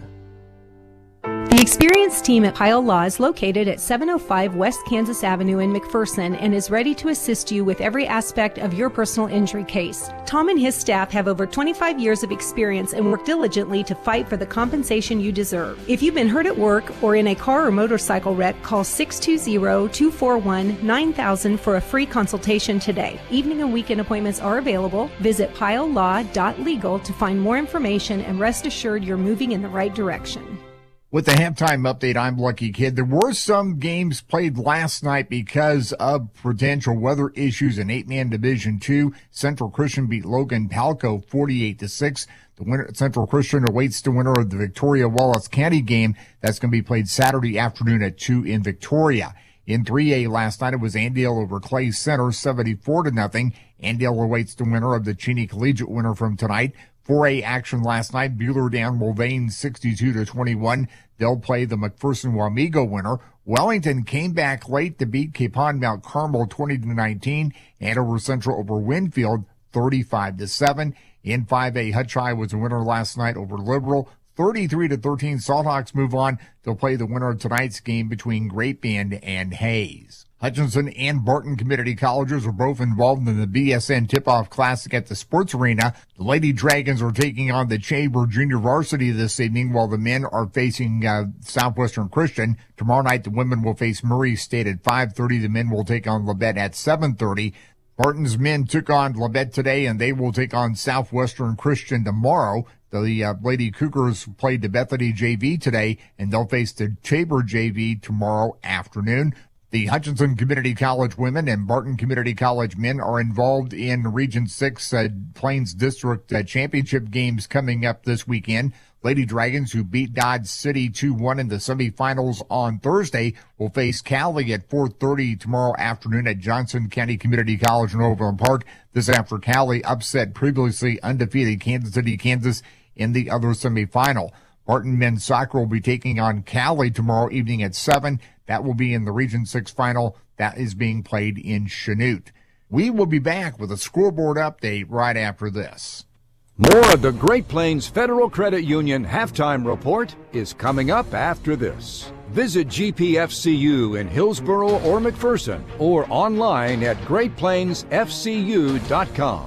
Bullpup football on KMCP. Controlling your own weather can be easier than controlling anything else these days. This is Julie with RC Heating and Cooling. With a well-working cooling and heating system, you can be in control of your indoor weather at home. With so many things out of our hands, it's a good feeling to have a bit of stability. Call RC for a free estimate on new cooling and heating equipment. Call RC when your unit isn't up to par. Call RC to stay comfortable in any weather. Call RC 241-2787. I'm Seth Madron, MHS Class of 22, and now I'm McPherson College Bulldog.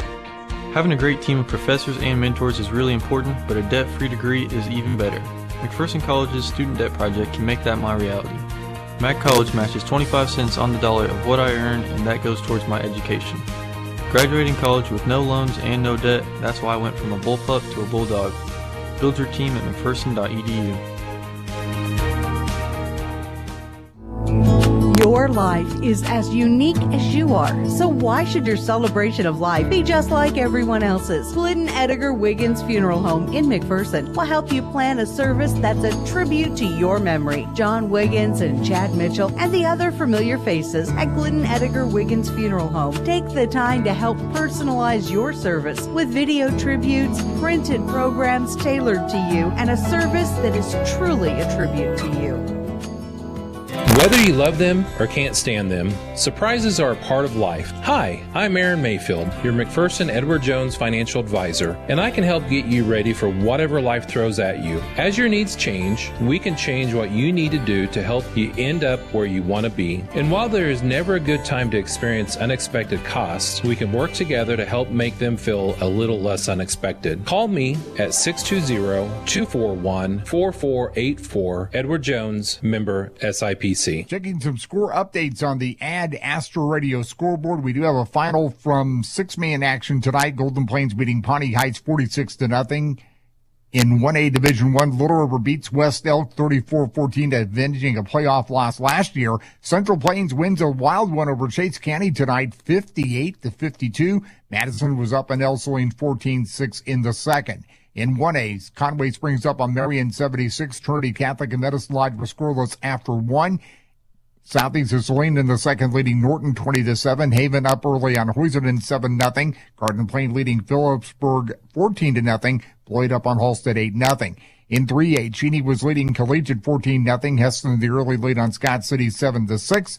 Wamego was leading McPherson 13-7 in the first, and this may be a big upset alert to Hayes High in the second, leading Great Bend 24-7. If Hayes upsets the 5A1 top seed, Hayes would play at Hutchinson next Friday. Stay with us for more scoreboard updates. I'm Lucky Kid. Bullpup football on KMCP. Welcome back to Wamego for the Great Plains Federal Credit Union halftime report. The Wamego Red Raiders lead the McPherson Bullpups 13-7 at halftime. It was 13-7 at the end of the first quarter as well, but good defenses prevailed for both of these teams throughout the entire second quarter. Let's give you some scoreboard updates brought to you by McPherson Dental Care. Some ones that we may have missed. Heston has a 7-6 lead over Scott City. That's a 3A matchup in the region. Humboldt leads 24-0 over Riverton at the end of one quarter. Medicine Lodge is leading Hutchinson Trinity Catholic 8-0 at halftime. The announcer for that, Brad Halley, you're calling it the Mud Bowl, but the rain is light over in Hutchinson as we speak. There is an upset going on in 5A. You may have just heard Lucky Kid talk about it. Hayes is up 24-7 over Great Bend. That would be a big-time upset if that were to happen. Other upsets alerts. Burlingame leads Hanover 30-8, and they are an 8-man. Hanover is a terrific 8-man squad, and their only loss this year is to Axtell, who is a 8-man powerhouse. Oh, I'll tell you, Axtell, 8-man powerhouse. They are incredible, and they're going to continue to be very good football team. 100%. So those are some score updates. We also have a score update for a college basketball game going on right now. The Kansas Jayhawks are at home at Allen Fieldhouse as the number 1 team going up against number 9 North Carolina, but currently they trail 82-81 with about 5.5 minutes left in that game. That's about an hour and a half east of where we are here in Wamego. So that's going on right now as we speak as well. So those score updates brought to you by McPherson Dental Care, providing healthy smiles with a gentle touch. Interesting first half we saw on both fronts. The first half, or first quarter, we saw a lot of offense. Second quarter, a lot of defense. Yeah, we did. We saw both offenses come out clicking, and on all cylinders. We saw McPherson hit a big play for the touchdown, the 76-yarder. But we also saw a big play, the 34-yard touchdown by Wamego as well, to put them on top 7-0 early in the game as well. So this has gone back and forth. Now, the last score, we started to see a shift where the defenses started to take over, and then McPherson, not to credit or discredit the Wamego offense. The Wamego offense has still gotten their yardages. They are fighting on all cylinders, but they are fighting on all cylinders and still gaining yardages. But the Bullpups defense is really, really making it hard to put points on the scoreboard. Do you think maybe the weather has a factor? I did get an alert. Expect heavy rain for about the next hour here in Wamego. Not enough to damper anything. No lightning in the area. We're playing on turf, so it shouldn't disrupt the playing surface too much. But, of course, the footballs will be wet. The turf will be wet, which will make it a bit slick. So do you think that maybe is having a factor on why these defenses are starting to show up here a little bit more, especially in the second quarter? You know what? It could be a little bit of a factor, but I know that when you get a football, if a well broken in football gets a little wet, it gets a little stickier. It gets a little too much moisture gets a little slick, but a little bit of moisture gets a little sticky, and you can throw the football just a little bit better. But I don't expect, as the game goes on, this to become a throw the ball type game. However, I don't know if that gives any sort of advantage to McPherson, and I think it gives a little bit more advantage to Wamego in this weather. Yeah, and speaking of this weather, we're seeing more and more fans here on this home side, even on the away side, on the far side, getting into their ponchos and putting out their umbrellas. We just saw the McPherson cheerleaders put on their ponchos as well, as there are the opposite to us here on the home. We're on the home side, they're on the visiting side on the far end here in Wamego. But an interesting first half for both of these teams. What numbers do you have from that first 24 minutes of play? You know, the thing that McPherson has done a really, really good job at is throwing the football. They have 102 passing yards already. Now, 77 of that has come from Ashton Malma on just 2 catches. He had 1 catch for 76 and 1 for 1. Or the second one for 1. Bishop Brown's gotten involved a little bit with 25 passing yards as well. They've only rushed 32 rushing yards all day. Carter Allen leads them in rushing with 11, but Ketch Delaney only has 9. That's 134 total yards. However, you look over at that, 134 total yards. Wamego's outrushed them in total yardages. Wamego has 136 rushing yards. They're led on the ground by Tate Warren. He's got 88 already. Wow. The only other guy to rush the football is Logan Fulton. He has 48. They've only passed the football for 60 yards, so they have 196 total yards, but 60 passing yards with Harper Lowell getting 44 of that, and Jackson Tupps with 2 catches for 16 yards as well.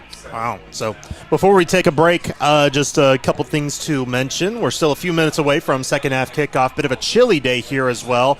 Right now, the temperature says 51, but there is 13-mile-an-hour winds blowing from east to west, which is going to make it chillier. And looking at the radar, it does look like we're going to have some heavy rain for a little bit, but nothing to really dampen the playing surface too much, and have not seen any lightning, knock on wood, and I hopefully don't think we will see any tonight. But I mentioned the temperature says 51. The feels like temperature is 40 degrees right now. It's 11 degrees cooler. The wind is making it 11 degrees cooler. So is the rain here in Wamego. But also, we have some other score updates to bring you before we head into our final timeout of this halftime report.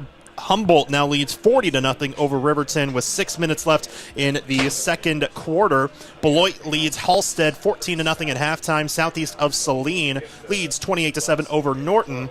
Another big 4A game in the Iola area, that's on the east side, is Tonganoxie up 12-8 over Fort Scott as well. It's another one to keep an eye on. This is the only game in the west side of the bracket that is playing. The other 3 games played yesterday because of inclement weather conditions today around the Wichita area.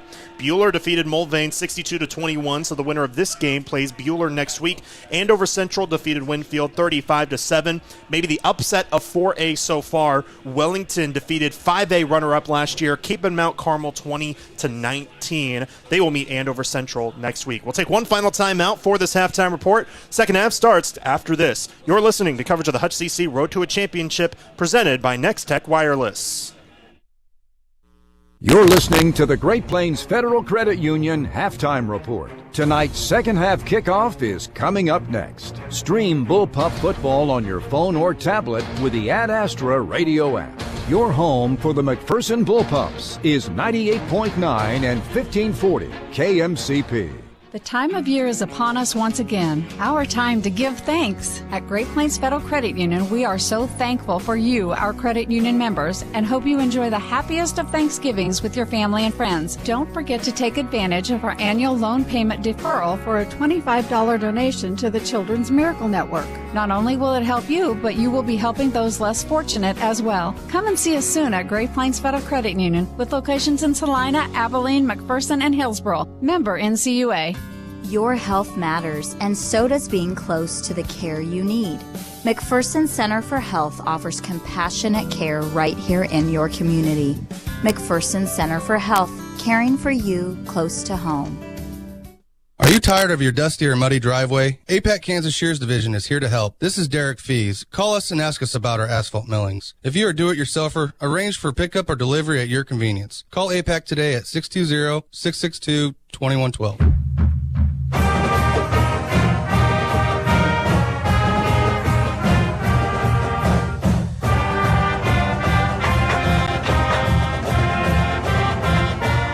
Show your bullpup pride with apparel from Art Shirt, Gear for Sport at 211 North Main, downtown McPherson. We offer a wide variety of apparel for everyone in the family, offering sizes from newborn all the way to 4X. We wish all the student athletes a safe and successful season. Go Bullpups!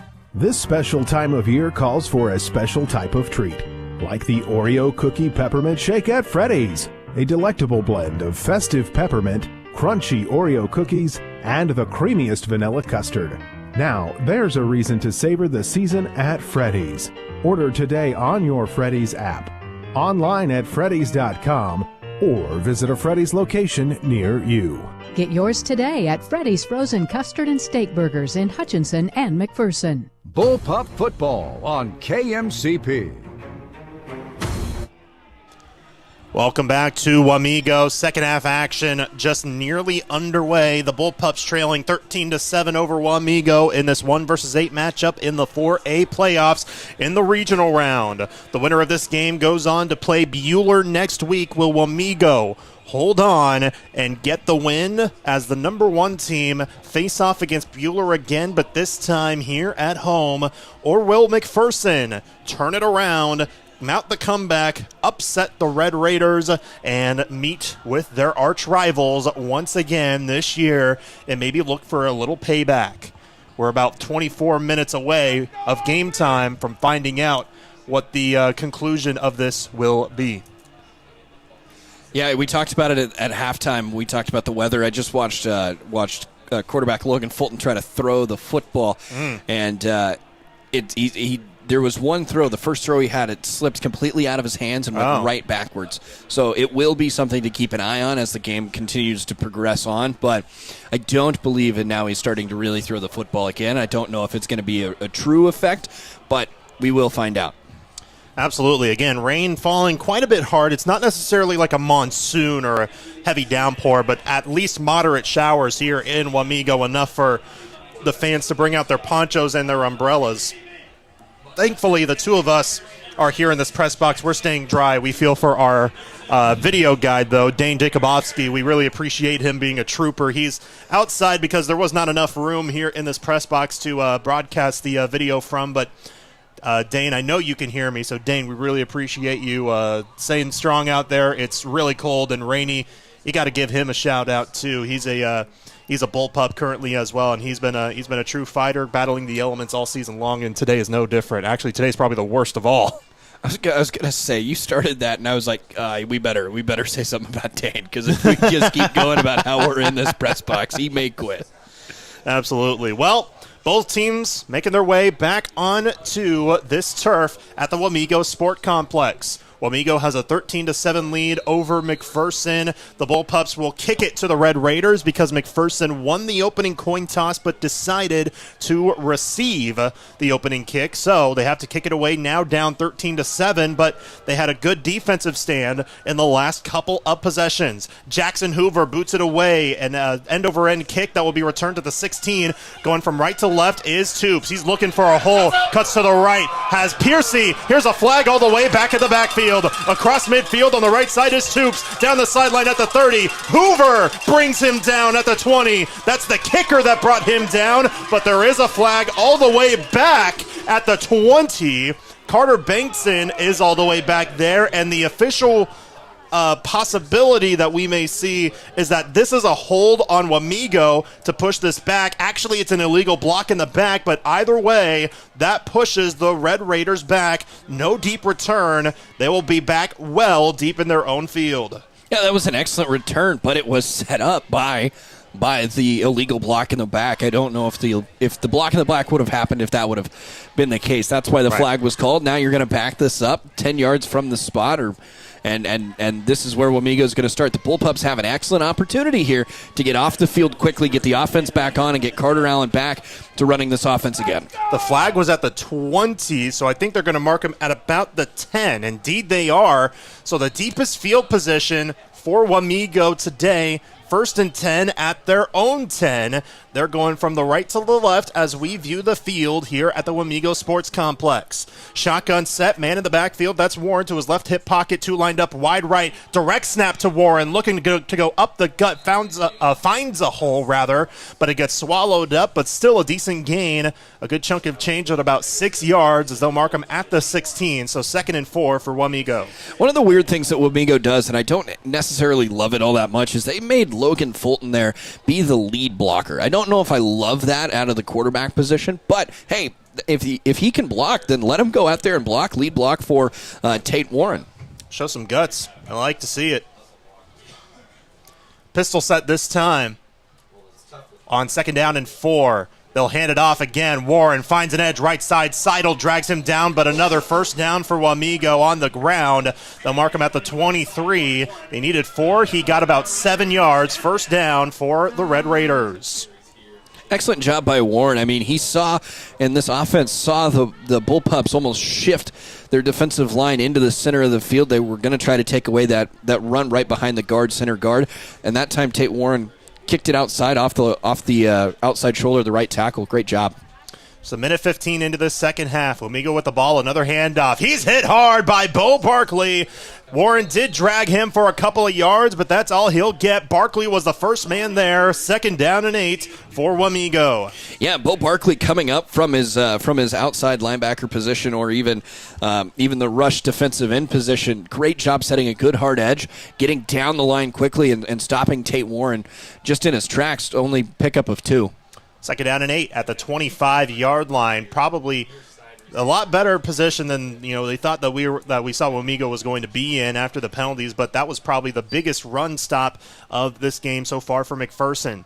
But another handoff, Warren up the gut, found an edge. Harms will drag him down, though, near the line to gain. Is he at the marker? Yes. They'll stop the clock, and the officials will say to move those chains. Another first down, needed 8 yards, and he got all of it. First down, Wamego. One of the things I saw that time, the one knock that Catch Delaney has on the season from me is that he almost went up and tried to fill that gap too quickly. He should have stayed a little bit more patient, saw where the play was going to go, and then read and react. He went to contact too early, in my opinion, and couldn't get off in time. 13-7, Wamego lead, 9:35 to go, third quarter. Wamego with the ball, now 1st down and 10 at their own 33. They started this drive at their own 10, has moved the ball down the field well. This just being the 5th play of the drive coming up. 2 in motion from left to right as they're bunched up. 1 goes late. Maybe some motion up front. A flag flies in, but they're going to let the play roll on. Rolling to the right, firing, caught at the 38, pushing to the 40, down to the 41. But this one may be coming back for an illegal shift.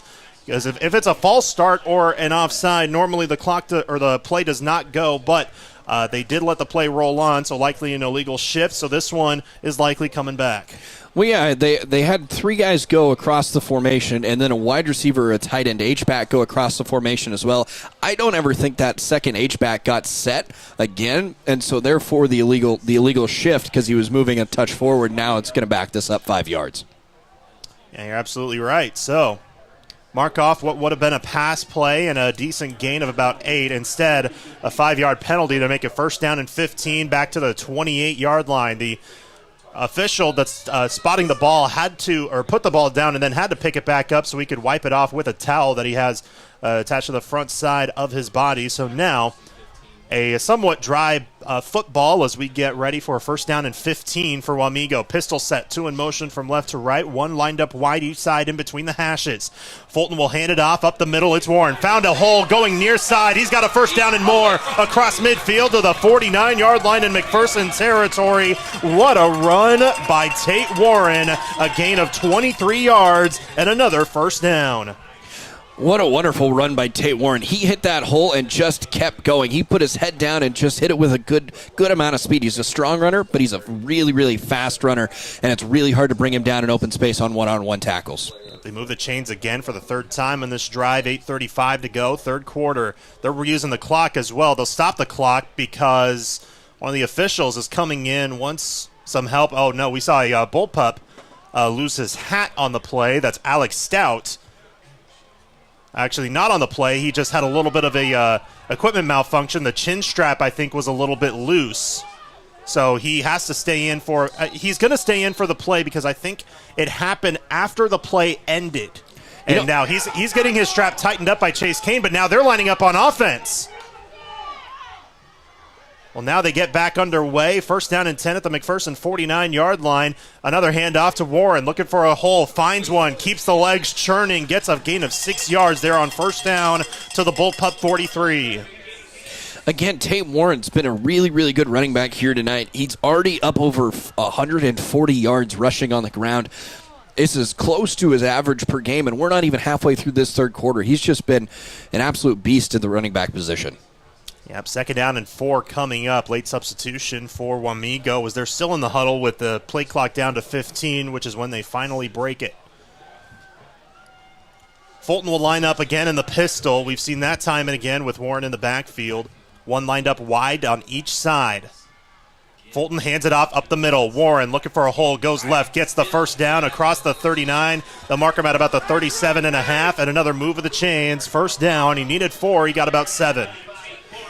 Yeah, when you average 34.2 points per game, you're going to know how to create first downs, especially at the rate that they're doing this. And they just 4 yards on a rush, 6 yards on a rush, 5 more yards on a rush. It's 2 plays, and you got another first down. That's how to keep the running back fresh and keep this team on the field on the offensive side for as long as they want to. Move the chains. First down and 10 at the McPherson 37. Motion up front, but he did not cross the line, so no penalty here. 7:15 to go here, third quarter. Wamego with the ball. Handoff on first down. Warren stuffed in the backfield. This time the Bullpups brought pressure as they get him for a loss of 2. Alex Stout was back there. So I believe was Brock Richardson. I think Dane Becker was too. So boy, did they stack the box and mark it a loss of 3 actually that time on first down. You know, Lane, I like the run because it's worked so successfully, but I almost would have taken a shot there. You've gotten everybody to come closer to the line of scrimmage. They've gotten the Bullpups to stack the box. Go take the shot. Second down at about 12.5 is where they mark it. High snap. They won't hand it off. Stout bullies past his line on the block attempt to throw across his body. Hits the turf. It's incomplete, but Stout brought the pressure, just pushing his way past Cody Mayer on the right side of the line and forcing a third down and long. What an excellent shot by Stout. He came off the edge and just blew that play up. That was supposed to be almost a bootleg out and to get it out on an out route, but just blew the play up. Fulton had nowhere to go with the football and almost had to throw it into the ground. So now you have third down at about a short 12, long 13. The clock stops at 6:32 here in the third quarter. And Wamego now with a big-time third down conversion right here. McPherson showing a blitz, but they won't use it. They'll bring an extra man on the rush. Fulton gets wrapped up by Richardson. He just throws the ball down. It's incomplete unless they mark forward progress. What are the officials going to say? It's fourth down either way. Nope, it's incomplete. They were just pointing to who was the nearest receiver. But fourth down and about 12 yards, and for the first time, the punting unit for Wamego comes on. You know, Lane, it's a really great job by this defensive line to get pressure. They got pressure home and forced the incompletion. But I'll be honest, the McPherson Bullpups had blown coverage on the backside. Wamego had a man wide open for a touchdown if they wanted it. But excellent job getting home quicker than Fulton could have found the man wide open. Play clock down to 3. They get it off. McPherson, boy, did they bring pressure, and it's a shank to the right side. Actually, not that much of a shank. It was still a decent punt as it bounces at the 23. It just looked like a weird angle coming off of the foot as it went side over side to the right side. So still a decent punt by Brody Graber that time as McPherson will spot the ball at the 23-yard line. That's where they'll start off their next possession with 6:16 to go here in this third quarter. The one thing to keep an eye on, boy, did that drive use up a lot of clock. That was just the first drive of the quarter for Wamego. Yeah, it really did. Now for McPherson, you got to reset here. I'd like to see them run the football here, but I don't want you to see runs within the tackles. You either go power, you get mini blockers in there, or you go misdirection, try to get it outside and attack these corners. I formation for McPherson. Dotting the I believe, is Delaney. He'll get the handoff. No, it's Becker. Left side. Stutter steps. Cuts right. Gets across the 25 to the 29-yard line. That's a gain of 6 yards on first down from Dane Becker. Excellent job by Dane Becker. He had Catch Delaney in front of him to block, and that time was patient, saw that a hole wasn't going to open up, but saw the hole to the outside, went and attacked the corner and made him make a play. That time picked up 6 yards, and now you're in second down and manageable. And they're going to run the same formation in the I. Like the little change of the playbook, because normally McPherson runs out of the spread. Here's a handoff up the middle for Delaney. Gets the first down and much more across the 45-yard line to the 46. What a play by McPherson. A gain of 17 yards on just a handoff to the guy lined up at fullback, the starting running back, Catch Delaney. An excellent job using misdirection. They were almost faking the speed option to the outside, but handing it off to the fullback. It was just a beautifully executed play. Same formation. Fake handoff this time. Allen has to throw sidearm. What a throw, but it's dropped by Delaney. It may have been the wet football that forced the drop. That was a terrific throw by Allen. Had to sort of sidearm it because he was getting pressure right out of the gate by Talon Conrad, but instead it drops to the turf on an incomplete pass intended for Delaney. Yeah, it was an incomplete pass intended for Delaney, but it was almost a little bit behind Delaney, but Dylan Higgins was able to come in, just blow that play up, the cornerback for Wamego. He hit the right hip. It was just a picture-perfect fundamental football play. So it's an incomplete pass, second down and 10. Once again, an I formation. Becker dots the I. It's a pitch out to Becker, left side. Boyded East, does he have a lane? Down the sideline, he gets the first down inside the 45 to the 44-yard line. A gain of 11 yards on the pitch to Becker. How about this little wrinkle in the playbook? You know what, Lane? It's almost like McPherson said, you know what, we didn't have any success running the football in the first half, but you are not going to stop us now. This is our game. First down and 10 at the Wamego 44-yard line. I formation again. Handoff up the middle. Delaney gets past the first level, but the second level will come in and drag him no further than a 2-yard gain to the 42-yard line. So second down and 8 coming up for the Bullpups. Putting Dane Becker and Catch Delaney in the same backfield is almost too hard to cover. You got two different size backs. You got two different shiftiness of backs, and Catch Delaney's going to just run right through your face, and Dane Becker's going to try to mix and match and will create contact at times, but this is just an incredible coaching display right now. Second down and 8. It'll be a handoff. Becker stutter steps, goes up the middle, gets a decent chunk of change, short of the line to gain by a couple of yards, but they'll mark him at the 36-yard line, third down and 2. Now here's a thought that just came into my head to why they're mostly just going into an I. They have struggled with some shotgun snaps this year, and it may be a little bit more difficult with the rain, but you know, this I formation's working. Third down and 2. They line up 2 wide left. It'll be a toss out to Becker again on the left side. Stutter steps, pushes forward, trying to get to the sticks. Did he get there? He may be a half a yard shorter. They're going to give it to him. Yeah, they went arms over the head. They're going to give this to him. It's going to be a first down here. There it is. It's a first down. Excellent job. You just line up. The play's been working. You needed 2 yards. You pick up 2 yards. Dane Becker, man, he's putting this offense on his back right now. 3:58 to go, third quarter. Clock stops momentarily as they spot the ball. First down and 10, McPherson at the 34-yard line in Wamego territory. Now a power back formation, 3 lined up behind the line. Handoff to the left edge, going to the right. That's Delaney. He gets hit hard at the 30, but they'll drag him down there, a gain of 4 yards. Gain of 4, first down, now second down 6, manageable. This has been a picture-perfect drive right now for McPherson, and that's what they really need coming out into the second half. Same formation as last time, 3 lined up in the backfield. They usually also bring an extra lineman into this formation. It's normally the goal line formation, but now a handoff. Richardson going left side. He won't get further than about 2.5 yards. They'll mark him at the 27.5, so third down and medium coming up for McPherson. Yeah, I love the way that McPherson is handling this drive right now. They said, you know what, we're going to put in an extra offensive lineman. We know that we're just going to go hat on hat. We're going to go back to the power I formation. We're going to run some old school football. Well, now mass substitution kind of switches things around, but it goes back to the I. 2 lined up wide left, tight end to the right as well. Becker dots the I. Delaney lined up as a fullback. Handoff to Becker up the middle. He got the first down. Maybe an extra yard or so, but he's inside the 25 to the 23.5. A move of the chains. He needed 4. He got 5. First down, McPherson. And just an excellent run. You're going to go hat on hat. You're just going to, if they put 6 in the box, 7 in the box, we're going to go hat on hat. And the only person that's going to be able to stop this is going to be the safety. They're forcing the safeties to come up into the box and stop the run. It's an excellent job. 2.5 minutes remain here in the third. I formation again. This time fake handoff. Allen is going to look deep into the end zone. He's got Puhala. No, it's Malm into the end zone. He makes the grab. Touchdown, Bullpups. Carter Allen to Ashton Malm. What a play. What a drive by the Bullpups. Cashing it off with 23 yards to the house. Ashton Malm with his second touchdown grab of the game. And they're an extra point away from taking the lead. 2:22 to go in the third. Run, run, run, run. Dane Becker, catch Delaney. Dane Becker, catch Delaney. Brock Richardson, you know what now? We're first down. Just got the first down. You think this is going to be a run? Nope, we're going to throw it. 23 yards. Ashton Malm, touchdown. Low snap, good hold. Kick on the way, maybe through, but there is a flag. No, he missed it. There is a flag.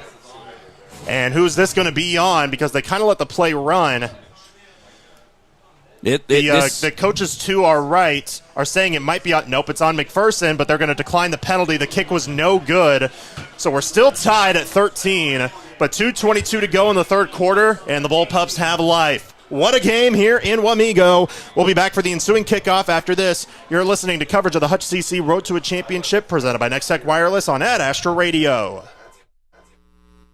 Ensure your equipment is ready to go with a comprehensive inspection from a John Deere certified technician at Prairie Land Partners. Their power inspection program is going on now, providing you the confidence that your equipment will be ready to perform when you need it.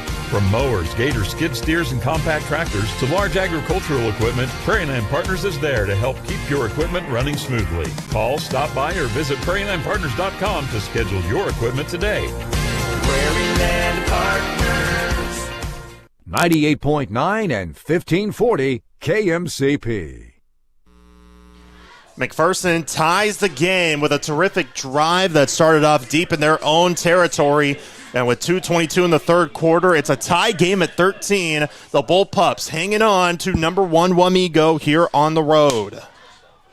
Yeah, Lane, we told you in the pregame, this game's going to be closer than a lot of people think. These two teams match up actually okay, and right now you showed it. McPherson at their heart wants to be a run-first football team and then let Carter Allen make plays at the quarterback position. And that time, picture-perfect drive. They made an adjustment at halftime, and it's worked to perfection. Whoever wins this game will face Bueller next week. Here's a line drive kick by Hoover that bounces high and will be returned at the 14. Toops looking for an opening, spins past the 25, but will go to the 29, and that's where Wamego will start it off for their next drive. But again, McPherson and for Wamego as well, for whoever wins this game, they will face Bueller next week. Both of these teams have faced Bueller this year. If McPherson wins, they'll be on the road. If Wamego wins, they will host Bueller next week. 100%. Now, if you're from McPherson, just understand, as the 8th seed, you are the highest seed left, or Correct. the lowest seed left, if you will. You will be on the road no matter what the rest of the way. That is correct. So, first down and 10 for Wamego at their own 29-yard line. In the pistol, first down, up the middle. Warren again looking for the right side. He gets tripped up and down at the 39. Did he get all 10 yards? He did. First down. Just an excellent run on first down, man. This offensive line, they may not be as physical as maybe the Bueller offensive line is, but they are smart. They make good decisions. They are strong through the blocks, and they're just creating holes right now for Tate Warren to keep running the football effectively. 1:55 to go in the third. Another handoff. Warren up the middle. He gets tripped at the line and maybe got a couple extra yards. It was Chase Kane that tripped him up, and then he went down to the 42-yard line, a gain of 3 yards that time from Warren. Another just 3-yard pickup. Now you're down to 2nd and 7. I don't know if head coach Weston Moody is going to be okay with throwing the football, but I think McPherson is going to force you to try to throw the football here on this drive or within this set of downs.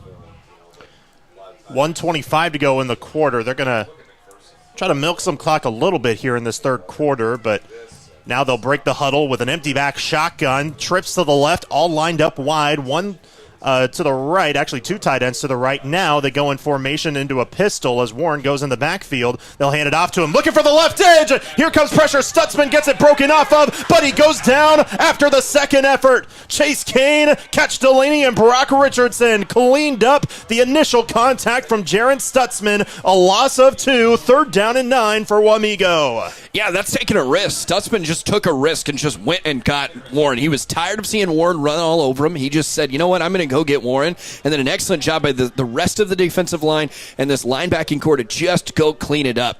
Stutzman with the missed tackle, but you go clean it up. That's good fundamental team defense. 20-second difference between the game clock and the play clock. The game clock being higher, I should say, but now the play clock down to 5, and they just now break the huddle. It's down to 3, down to 2. They get the snap off, and looking to throw right side. Fulton the opposite way, looking for the screen. He's down. It was caught, but Bishop Brown brought him down for a loss of a couple of yards. What another defensive stand by McPherson. This will be the last play of this third quarter, as the Bullpups will hold their 4 fingers high to get ready for this fourth. Tie game at 13. What a game here in Wamego. You don't want to miss this ending. Fourth quarter comes up right after this. You're listening to coverage of the Hutch CC Road to a Championship presented by Next Tech Wireless on Ad Astra Radio. Hey folks, this is Darren Eddy with Ag 360 Insurance in Inman. Farmers, would you like to have your farm and personal insurance handled all by the one agency? At Ag 360 Insurance, we can handle it all with one agent. We would love an opportunity to sit down and visit with you about your insurance needs. Feel free to stop by our office on Old K61 in Inman or give Cody Moores or myself a call today at 620-585-2128 or check us out online at ag360insurance.com. 98.9 and 1540 KMCP. 4th down and 11 for Wamego to start off this fourth quarter. A terrific defensive stop by McPherson. We're tied at 13 through 3 quarters of play. On the punt, here's a high snap and now a punt that goes away. Terrific punt by Graber as an end-over-end kick. Will take a backspin and now spin back Wamego's way, but then it gets picked up at the 16-yard line, and McPherson will take over at about that mark. Ask any sports enthusiast what fall means in Kansas, and they'll tell you football, cross country, volleyball, soccer, and much more. The best in entertainment, sportsmanship, and community involvement will unfold during these last few weeks of this fall season. Activities give fans the opportunity to show how much pride they have in our youth and to talk about their accomplishments. Support your school, student body, faculty, and administration. A public service message from the Kansas State High School Activities Association and 98.9 1540 KMCP. McPherson lines up in the eye again on first down at the 27. Pitch out to Becker. He's hit hard in the backfield. It's a loss of at least a couple of yards, maybe an extra half a yard, as that one was just blown up from the start on the pitch out to Becker. It'll be second down at about 12 yards for McPherson. Yeah, you had success on it in the last drive, so you try to go back to it. This time, Wamego has adjusted to it on this one play. Let's see the answer, the cat and mouse game that is going to be the rest of this game. 11:20 to go in this game, and we're tied at 13. I formation again. Becker dots the I. Delaney lined up as a fullback, 2 wide to the left. Allen will hand it off. Becker finds an edge left side. He gets tripped up for a decent gain of about 4 yards, about 5 yards. But now it's third down and about 8 or 7 coming up for McPherson. You know, Dane Becker's come on as of late. He kind of started as the guy, then got taken out of that role a little bit. Now is starting to come back into that guy, and he's been incredible the last couple of weeks. Third down and 7 for McPherson. They're at the 20. They need to get to the 27. I formation again. This time nobody in at the fullback spot. It's Becker dotting the I, but 2 receivers and a tight end lined up wide left, 1 receiver right. Barkley goes in motion from left to right. Fake handoff. Allen in trouble, has to fire it, and it's low. It's incomplete. It hit the turf, and it's fourth down coming up for McPherson. Yeah, it's an excellent job by this Wamego defense and this coaching staff. They had an answer to what McPherson was doing in the last drive, and now McPherson's going to have to go back, make an adjustment. They're going to have to get a stop here with only 10 and a half minutes to go. You know Wamego can run the football and run this clock down as much as possible, but within the rain, within everything that's going on, you're going to have to make an adjustment here. Richardson will kick it into the wind as the punting unit's on the field for 4th down and 7 for McPherson. Play clock at 10. Low snap. It bounced off the turf, and Richardson in no man's land. He's able to get the punt off. What a play by Brock. It goes across midfield to the 45, continues to roll to the 41, and will be down at the 40. That's probably the play of the year by Richardson. Avoided a big, massive mistake. Turns into a no, yes, thank goodness for McPherson. 100%. He showed off his baseball background, picked that up like a shortstop, then was able to just duck, dodge, dip, dive, and duck his way all the way through and punt that football away. And it was a really, really good punt. But now the Red Raiders do have the ball at their own 40-yard line. Good field position, shotgun set, and a direct snap to the quarterback, Fulton, who's stuck in the backfield. That one looked like a busted play. May have just gone back to the line of scrimmage. I think that was intended to go to the running back in Warren. Instead, Fulton took it and did not go far. Now, a stoppage in play because we have a bullpup down on the turf. Yeah, it looks like they're stretching. Looks like maybe some cramps or something. But that looked like it was supposed to be the direct snap play to Tate Warren, and then Logan Fulton just almost intercepted it a little, if I can, and just had nowhere to go with the football. It just looked like a broken play to begin with. Injury timeout brought to you by Pile Law. If you've been hurt in a vehicle accident or at work, contact Pile Law at 620-241-9000. Tom takes the time to give you the benefits you deserve. They're currently looking at whoever's down on the turf. We'll let you know who that is. We'll go ahead and take a timeout. Back in a moment for the Midway Motors broadcast booth. You're listening to the Hutch CC Road to a Championship presented by Next Tech Wireless. I'm Adam. And I'm Devin. Together we are Stamatic of Central Kansas. With a new location at 209 North Main in downtown McPherson. We are here to help, offering water, fire, and smoke restoration, mold remediation, carpet and upholstery cleaning, as well as hard surfaces like tile and even grout cleaning. Don't forget about the places you can't see, like air ducts and dryer vent. Find us on Facebook or online at StamaticofCentralKS.com for a free estimate to see how Stamatic of Central Kansas can help you. Oh, and honey, don't forget. Call Stamatic, you'll be ecstatic. 98.9 and 1540 KMCP. 2nd and 10 for Wamego. Step up in the pocket is Fulton. Now he'll fire it late near side. He's got a man. It's caught into McPherson territory at the 41-yard line, out of bounds on the near side. They'll actually mark the 43. First down for Wamego. Catch Delaney was the bullpup down defensively. He got off the field under his own power, but he's on the field. Nope, he's staying on the sideline as we speak. I got a couple numbers mixed up, but he's still on the sideline, and a good gain right there for Wamego. 9.5 minutes left, tied game at 13. On first down, they'll hand it off to Warren on the left edge. He's stuffed at the line of scrimmage, pushed forward for about a couple of yards. They'll actually give him 3 on that run to make it 2nd down and 7. Yeah, just a strong runner. He had Brody Seidel around his ankles and just kept pushing the pile and pushing Brody up the field. Picked up 3 yards, and now it's 2nd down. Also like to thank Next Tech Wireless. You could stream today's game on your phone with the Ad Astra Radio app powered by Next Tech Wireless. Shop for the latest phones and devices at the best prices. 2nd down and 7. 9 minutes to go here in the 4th quarter in this tied game. Pistol set for Fulton, looking to his left as a man goes in motion. He'll look to throw. He'll fire a screen pass over the intended man and incomplete. Harms was also there on the defensive end, and a good job by McPherson to hold them, as that one was just a little bit wide of Drew Erickson. Haven't really said his name much today. 3rd down and 7 for Wamego. Yeah, he's lucky that the Bullpups were playing a cover 3 look where Carter Bankston was already out of the out and deep into the deep third, because that was very, very, very interceptable. He just let the arm almost drag through off of rotation, and that's either going to leave it up and away or he's going to spike it into the ground, that time up and away.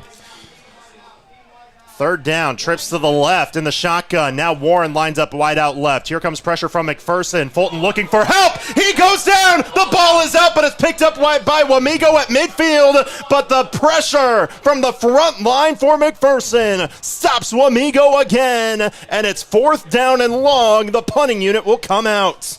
We talked in the pregame that this defensive line was going to play a key role. I talked about Chase Kane in that time. The rest of the defensive line was able to get home, create this sack, and now the Wamego Red Raiders are going to have to punt this football away. 8:15 to go and the clock ticking. Both teams with all 3 timeouts in this tied game. Brody Graber to punt it away. This time a good snap for Wamego's way and a high end-over-end punt. Becker will just call it off as it bounces at the goal line and into the end zone for a touchback. So McPherson will get it at their own 20-yard line. 7:57 to go in the game. Yeah, last time they got stopped, they got stopped on a 3-and-out. McPherson's going to have to make an adjustment from that last drive where Wamego made an adjustment to begin with. So we'll see where the coaching staff and head coach Chase Pavlovich goes with this offense as the game continues on. Don't be shocked if you start to see Ashton Malm in the backfield or some other fun things that you can do and to take some risk, especially in a 1 versus 8 seed game. First time we haven't seen an I formation this half. Shotgun set for Allen. Man in motion. Here's a handoff. Becker looking for the left edge. He's got one at the 25 and wrestled down at the 27-yard line. Good run for the starting running back in Becker, but he's down on the turf as he's trying to get his leg stretched out now. And they'll stop the clock with 7:43 to go. Well, you know, this Bullpup team, they took off a little bit early. They got a walkthrough in at Kansas State University, and then they went to get some food. I don't know if bananas were in that at all, but they had a nice trip up here, and you hate to see a guy go down with cramps or whatever, but Dane Becker is up and walking to the sideline now and should be okay and should be in after a play or two. Yeah, he jogged to the sideline but was limping a little bit as this injury timeout brought to you once again by Piola. McPherson going to have 2nd down and 3 at the 27-yard line in their own territory on the left hash as they have not yet put down the ball. They have not started the clock yet. They've actually stopped it because I wonder if there's something going on the far side. Actually, just a little hydration break for the officials since we've had a timeout on the field. Just hold your head up and open your mouth. I mean, there's rain coming in. I'm kidding. Hey, and now that we've had this stoppage of play, I feel like these officials have been really, really good tonight. They've incredible. They've done a really fantastic job all night long and called this game, in my opinion, from 150 yards away, a really good time.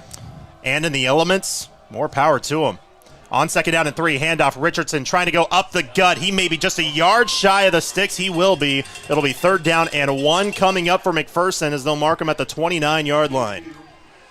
Yeah, I actually don't hate the play there. Carter Allen held it a little bit longer. They're going to go heavy formation, bring in an extra offensive lineman in Charlie Barrow, the 6'4", 196-pound junior. Now you got Ketch Delaney, Chase Kane, Brock Richardson in the background. I like the play call, though. Here it goes. This is probably the game. 7 minutes to go. Wamego, 1 in motion up front by McPherson. They didn't get it. Handoff to Delaney. He just stretches forward for the 1st down at the 31-yard line. 1st down for McPherson. He needed 1. He got 2. But now Delaney's down. Delaney down in the last defensive possession. Now down here again. It looks like some sort of a lower leg cramp issue going on. But when the Bullpups need a play the most on the offensive side, who have they gone to all season long? Ketch Delaney. Ketch Delaney has been an incredible presence on this offensive line. We talk the offensive backfield in the running back position. We talk about him as a linebacker all the time and how good he is as a linebacker. But I think he's even that much of a better running back as well. He's just been an absolutely incredible workhorse for this team. This timeout, again, brought to you by Piola as they sponsor all of our injury timeouts. The clock will roll once again as McPherson will have 1st and 10 at their own 31-yard line. Shotgun set, 2 lined up wide right, 1 to the left. Becker in the backfield. Glad that he's back in for McPherson. He will fake the handoff. Allen keeps it up the middle across the 35 to the 36. Good chunk of change, 5 yards there on 1st down. And now Allen needs help getting up, but he will get up. Yeah, Allen, a senior. He's a little bit older than the rest of them here. Dane Becker's been down this drive. He just needs to take a little bit of extra time to get up. As a catcher as well, I understand it takes a toll on your body. But excellent job there. I like the read by Carter Allen. Take it himself, pick up 5 yards. 2nd and 5. They will hand it off. Near side, Becker stutter steps. He'll get past the line, but maybe a couple of yards on him. Maybe 3, actually, as they will mark it at the 38-yard line. 2nd down and... Actually, the 39, so 2nd and 2, or 3rd down and 2 coming up for McPherson. Yeah, they mark him back a yard, 3rd and 3. See, here's the thing, Lane. Now this is third and 3, third and 2. Doesn't matter. It's third down and manageable. You can go anywhere you want here. I see Ashton Malm at the bottom of if you're watching it on the live stream, it's at the bottom of the screen, but he's out here closest to us. Bishop Brown on the far side. This could be anywhere. Brody Seidel in as the linebacker. Bad snap. It hits the ground, and a flag comes in. Who's this going to be on? I think they might call this on Wamego. I'm not sure. There was some movement up front, but we'll see who this is on. I think this is going to be on the. Yeah, this is on McPherson, I think. Yeah. Yep, it's on McPherson for a false start. So, yeah. I mean, honestly, best case scenario, because that was a fumble and Allen then just got hit. So instead of it being fourth down at about 5, it's third down and 8. But there's 5.5 minutes left, and this is a key third down. They're changing out the football here as well for Carter Allen in this throwing down. So who knows what this could entail, but third down and long. This is one of the biggest spots in the game. Allen takes the snap out of the shotgun. 3-step drop, looking near side, across the middle. It is dropped, intended for Brown. It went out of his hands, and it hit the turf, incomplete. Fourth down and 8 for McPherson. Yeah, you're going to have to punt this away. 3 timeouts, 5:21 to go. You're going to have to trust your defense to get a stop. They've done it all day long, but you're going to have to punt this football away and hope for the best. Fourth down and 8, and yep, the punting unit is on the field. Brock Richardson to boot it away. Had a terrific play last time, but now they've got to just get this off cleanly. Now, there's some confusion for McPherson because only 10 are on the field. Now one comes in late. That's Bishop Brown, but from what I heard, it wasn't supposed to be Brown. It was supposed to be somebody else, and McPherson will have to call a timeout because of it. Yeah, that one's tough. You almost can't take that timeout. You almost need to take the delay of game there, in my opinion, because you need all the timeouts here. But you got to, with 5:21 to go, these timeouts are important. Yeah, 100%. That one is a key one to miss, especially for McPherson. You mentioned losing the timeout, but it's those little things that can really cost you at the end of the day. This Kansas State High School Activities Association Game Day Showcase will be held on November 22nd and 23rd at the Stormont Vale Event Center in Topeka. Mark your calendars and plan to attend the Game Day Dance Showcase on Friday, November 22nd, and the Game Day Cheer Showcase on Saturday, November 23rd. Information about the Game Day Showcase may be obtained by contacting the Kansas State High School Activities Association at 785-273-5329. Special thanks to the Kansas State High Schools Activities Association on part of KMCP. Richardson's punt is a low line drive kick that goes across the 40 to the 35, near side 34, 33. They'll let it roll, and they'll pick it up at the 33-yard line. Wamego will have the ball at their own 33. Tie game at 13, 5:11 to go. They have all 3 timeouts. You know, Lane, I've got to say it. It's this Wamego offense needs to take a step forward here. If they want to have a victory, they want to go have Bueller come to their yard, they need to take a step forward. They've not been able to throw the football. They've barely been able to run the football in the second half, especially in the fourth quarter. They need to make an adjustment, see what's going to work against this Bullpups defense. Empty back shotgun on first down. 5 wide set. 3 left, 2 right. But now Warren, who was lined up as a receiver, moves into the backfield. He'll take the handoff, hit at the line, pushes forward for yardage. He'll get about 4 yards on first down. Second down and 6 coming up at the 38. I actually kind of like that run there. They put Warren out in the slot on the near sideline, and then he just came up on a shift, and it just set up nice and perfectly for him to take the handoff and just go right up the middle. It's not an end around. It was almost a power dive play, but with a shift to get to it. Second down and 6 coming up for Wamego. 4:35 to go in this ball game. Same formation, this time 3 lined up wide to the right. And again, Warren goes into the backfield and takes a handoff, this time going to his right. Finds a hole, first down across the 45, across midfield to the 49-yard line. First down for Wamego in McPherson territory. I talked about it before this drive. They needed to make an adjustment, find something that was going to work against this Bullpups defense. Right now, I think they found it. They send out Warren into a slot. They put him in motion, and then he comes in and while he's running, gets the handoff, and it's almost a dive play. That time picked up 13. 5 wide, 3 to the left, 2 right. Now again, Warren in motion, and he will take the snap again. This time he'll go to the left side on what looked like more of an end-around play, and he'll get about a gain of 5 yards to the McPherson 44. Yeah, now they're not attacking the middle of this defense. They aren't attacking the linebackers anymore. They're trying to attack the defensive ends, and they're trying to attack the weak linebackers, the weak side linebackers, and make sure that they can go one-on-one with a linebacker because they trust Tate Warren to win that battle. 3:38 to go in this game. Wamego using up that clock as much as they can. They also have a terrific kicker, but he has missed a field goal and an extra point so far in this game. Play clock down to 10. Shotgun set. 4 wide, and then a man just lined up as a fullback. But again, Warren in motion as a receiver. This time a fake handoff, and Fulton will keep it going right side. He gets the first down, spins pass to the 37-yard line, and a move of the chains again. He needed 5. He got about 7 yards. First down, Wamego. Excellent job by Weston Moody there to call that play, because every single play before that was the end around or that dive, that motion dive to Tate Warren. This time they fake it, have Logan Fulton take it up the middle. It's an excellent job. Empty back shotgun. This time nobody in motion. Fulton finds a lane left side, spinning past defenders inside the 25 and down to that's where they'll mark him actually, is the 25. A gain of 11 yards there to make it first down and 10. Once again, 3:05 to go in the game. Yeah, this drive has been to perfection. Now you are seeing why Wamego is who they are, why this offense is as destructive as it is and as good as it is, because when they need to take control of a game, they are taking control of the game.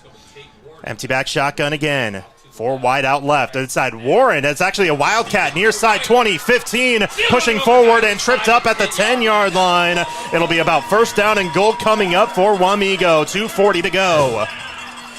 We came into this drive with Tate Warren being at 156 rushing yards on the day. Now he's up over 190 rushing yards today, 193 to be exact. Clock rolling. 2:35 to go and ticking. First down and goal at the 10-yard line for the Red Raiders. Tied game at 13. A chance for the Red Raiders to take the lead over the Bullpups. It'll be another, it's another Wildcat formation. Warren is the man that's going to take the snap, and he'll just run it himself. Left side looking for a hole. Finds one at the 5 into the end zone. Touchdown, Wamego. The Red Raiders take the lead with 2:12 to go. 19-13, Wamego. That was just a picture-perfect drive for Wamego. They used everything in their power. They decided, you know what, we're going to run this football, but you aren't going to know where it's coming from. They changed up what they were doing. They got Tate Warren in motion. They got him to get some extra time. Logan Fulton ran the football to perfection that time, and then they just went to a Wildcat formation, which I haven't seen in 15 years probably, and Tate Warren just took it over. Extra point is good, so it is a 7-point game. Let's see how the Bullpups can respond. Coming up next, 2:12 to go with 2 timeouts left. You're listening to coverage of the Hutch CC Road to a Championship presented by Next Tech Wireless on Ad Astra Radio.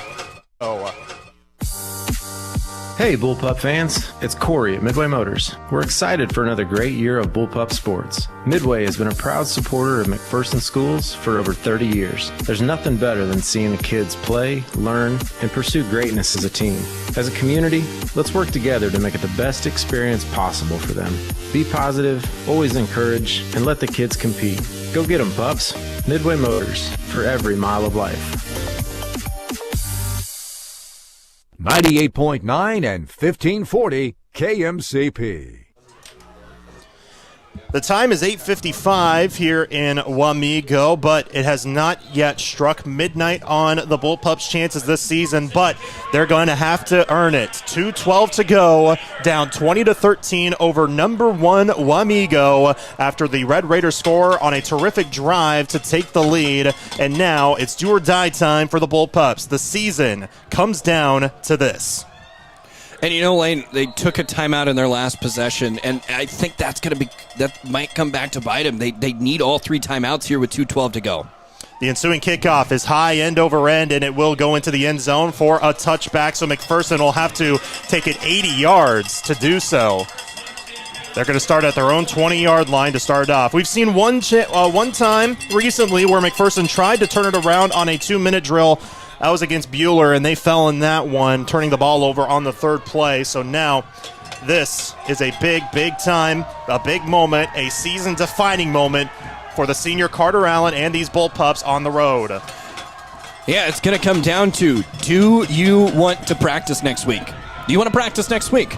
Do you want to play against Buhler, your arch rival, one of the biggest rivalries in the state of Kansas? It's all going to come down to just being mentally tough, but it's got to start on first down. You got to win first down, win every down.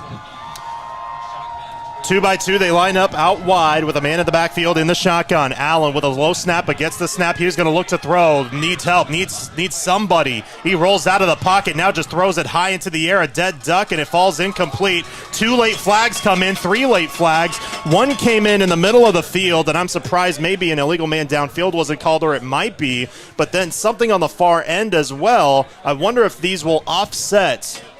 Nope, maybe just 1 penalty with an illegal man downfield. Yep, that's indeed what the call is. So, 5-yard penalty and first down and 15 for McPherson. The nice part about that is it's only a 5-yard backup. It's first down and 15, but you ran off 9 seconds off of this clock. So now you have 2:03 to go and just 2 timeouts. The wind is blowing in their face, and the rain droplets are as well. 2:03 to go here in this cold, rainy Wamego night. 2-by-2, they line up in the shotgun. Allen to throw. 3-step drop. Fires high. He has Seidel. Did he underthrow him? He may have. Was it intercepted? No. Out of bounds was the call. An incomplete pass. Second down and 15 for McPherson. Yeah, you're starting to see the rain take a factor. That ball almost slipped out of Carter Allen's hands. It's going to be really tough to throw the football, especially downfield. You almost just want to try to pick up here 8-9 yards here, 8-9 yards, maybe on a crossing pattern, or maybe just on a quick slant of some kind. 1:57 to go. Clock stops on the incompletion. Second down and 15 for McPherson. 2 lined up wide right. 2 will line up wide left as well for the Bullpups. Shotgun set. Play clock down to 5. Becker in the backfield. Allen to throw. 3-step drop. Rolls out to the right. Needs help. Needs to throw it. He does across his body. It is dropped. Intended for Richardson. Incomplete. It's third down and 15 for McPherson. Yeah, it just hit Brock Richardson. It just had Brock Richardson in stride, threw it a touch behind him, incomplete pass. Now you're starting to look to third down. You've got 2 plays to pick up 15 yards. Do you go back to that jailbreak screen with Ashton Malm? The thing about this drive right now is your best playmaker, Ashton Malm. Where has he been? Ashton Malm and Carter Allen right here. 1:49 to go. Again, clock stops on the incompletion. Third down and 15. Last 2 plays to possibly keep your season alive. 2-by-2, they line up in the shotgun. Allen gets the snap. Will look to throw. It is a jailbreak screen for Malm going to the right side. He's tripped up and down in the backfield. A loss of about 2 yards. And now this is for the season. It's fourth down. Carter Allen wants them to go quick. You got to remember, this is 15 yards on fourth down. You need to take the timeout here. You need to reset. They do. Everybody's got to know you have to be 15 yards down the field. If you are not 15 yards down the field, 17 yards down the field, excuse me, a loss of 2 on that play. But if you're not there at the sticks, then you almost can't be throwing the football. Well, especially you have 1 timeout left right after this, so it's basically you don't convert. 2 kneel downs, game over, season over. So it's the game right here, right now. What do you think they're going to draw up? That's a great question, Lane. The thing that I expect them to do is I think they're going to try to flood one side of the field. They're going to try to have the 3-layer flood where you almost send Ashton Malm deep, then you have a 15-yard out route, and then you just have one guy come into the center of the field and just sit down in the middle of the field at the 17-yard mark. At least that's what I would try to convey, but who knows what this offense will do. This is it. Fourth down and 17. 2-by-2, they line up out wide. Allen to throw across to the left side. It will be a hook and ladder, but the ball is out. It's picked up by Seidel, but now it's down to the 25, and that's going to do it. He's going to be 5 yards shy of the sticks, and Wamego is going to defeat the Bullpups and end this one right here. 1:25 to go. And that one's going to do it. That was a hook and ladder play. Malm caught the pass. Nope, they're going to rule it an incomplete pass, actually. Malm caught it, tried to pitch it to Brody Seidel, but they're going to rule it an incomplete pass instead because they want to say Malm did not have possession of the ball, but it's not like it matters either way. Wamego's going to take a couple kneel downs and call it a night. Yeah, Lane, I personally thought he caught it, and I think they're going to say that he caught it and it wasn't incomplete. But yeah, they did overrule that. They do say catch and a fumble. Because that was that's a 12-yard pickup for Ashton Malm right there. But you needed 17. You only got 12. Sometimes that's just how the cookie crumbles. Okay, Walker Cronkite. Was that the guy that said it? I don't know. I don't remember. But now Wamego will take a snap and take a knee at the 30-yard line. McPherson will call a timeout. But this is mostly just to give his team, just a few extra seconds on the field, and maybe in case Wamego makes a mistake here or there. But I don't think they will. It's just going to be 2 more kneel downs and then call it a day. But we did. What was that play in Philadelphia back in the 70s or 80s, the Miracle in the Meadowlands, where Herm Edwards picked up a fumble even though it was pretty much garbage time? Yeah, the Miracle in the Meadowlands. That's a good callback right there. Yeah. Man, what a callback. I'm not saying that's what's going to happen, but you never know what could happen. But this is, again, a couple kneel downs, pretty much call it there as McPherson calls their last time out with 1:21 to go. And barring a miracle, the Bullpup season will end 5-5 on the year and will fall to Wamego in the regional round. As Wamego will line up in a pistol, and the quarterback will take a knee at the 35, so they'll need one more kneel down before they could call it a game. Lane, with this being one more kneel down in this game is effectively over. My heart goes out to the 17 seniors that are on this roster. They fought all season long. They came in. They took their lumps early because not a whole lot of them had played a ton. But they at the end of the year they should be able to. You went toe to toe with the best team on the west side of the bracket, and it took them down to 2 minutes. You had a shot to win the game at the end of the game. And they should absolutely be proud of themselves as a team and the growth that they took as individuals this year. Wamego takes the snap cleanly, takes a knee, and that's going to do it for the season for McPherson. Wamego will hold their home field in Boomtown as they will defeat McPherson 20-13. It will be Bueller that'll be off to see the Wizard next week here in Wamego in the Land of Oz. Both the teams will go into midfield to shake hands so we can get good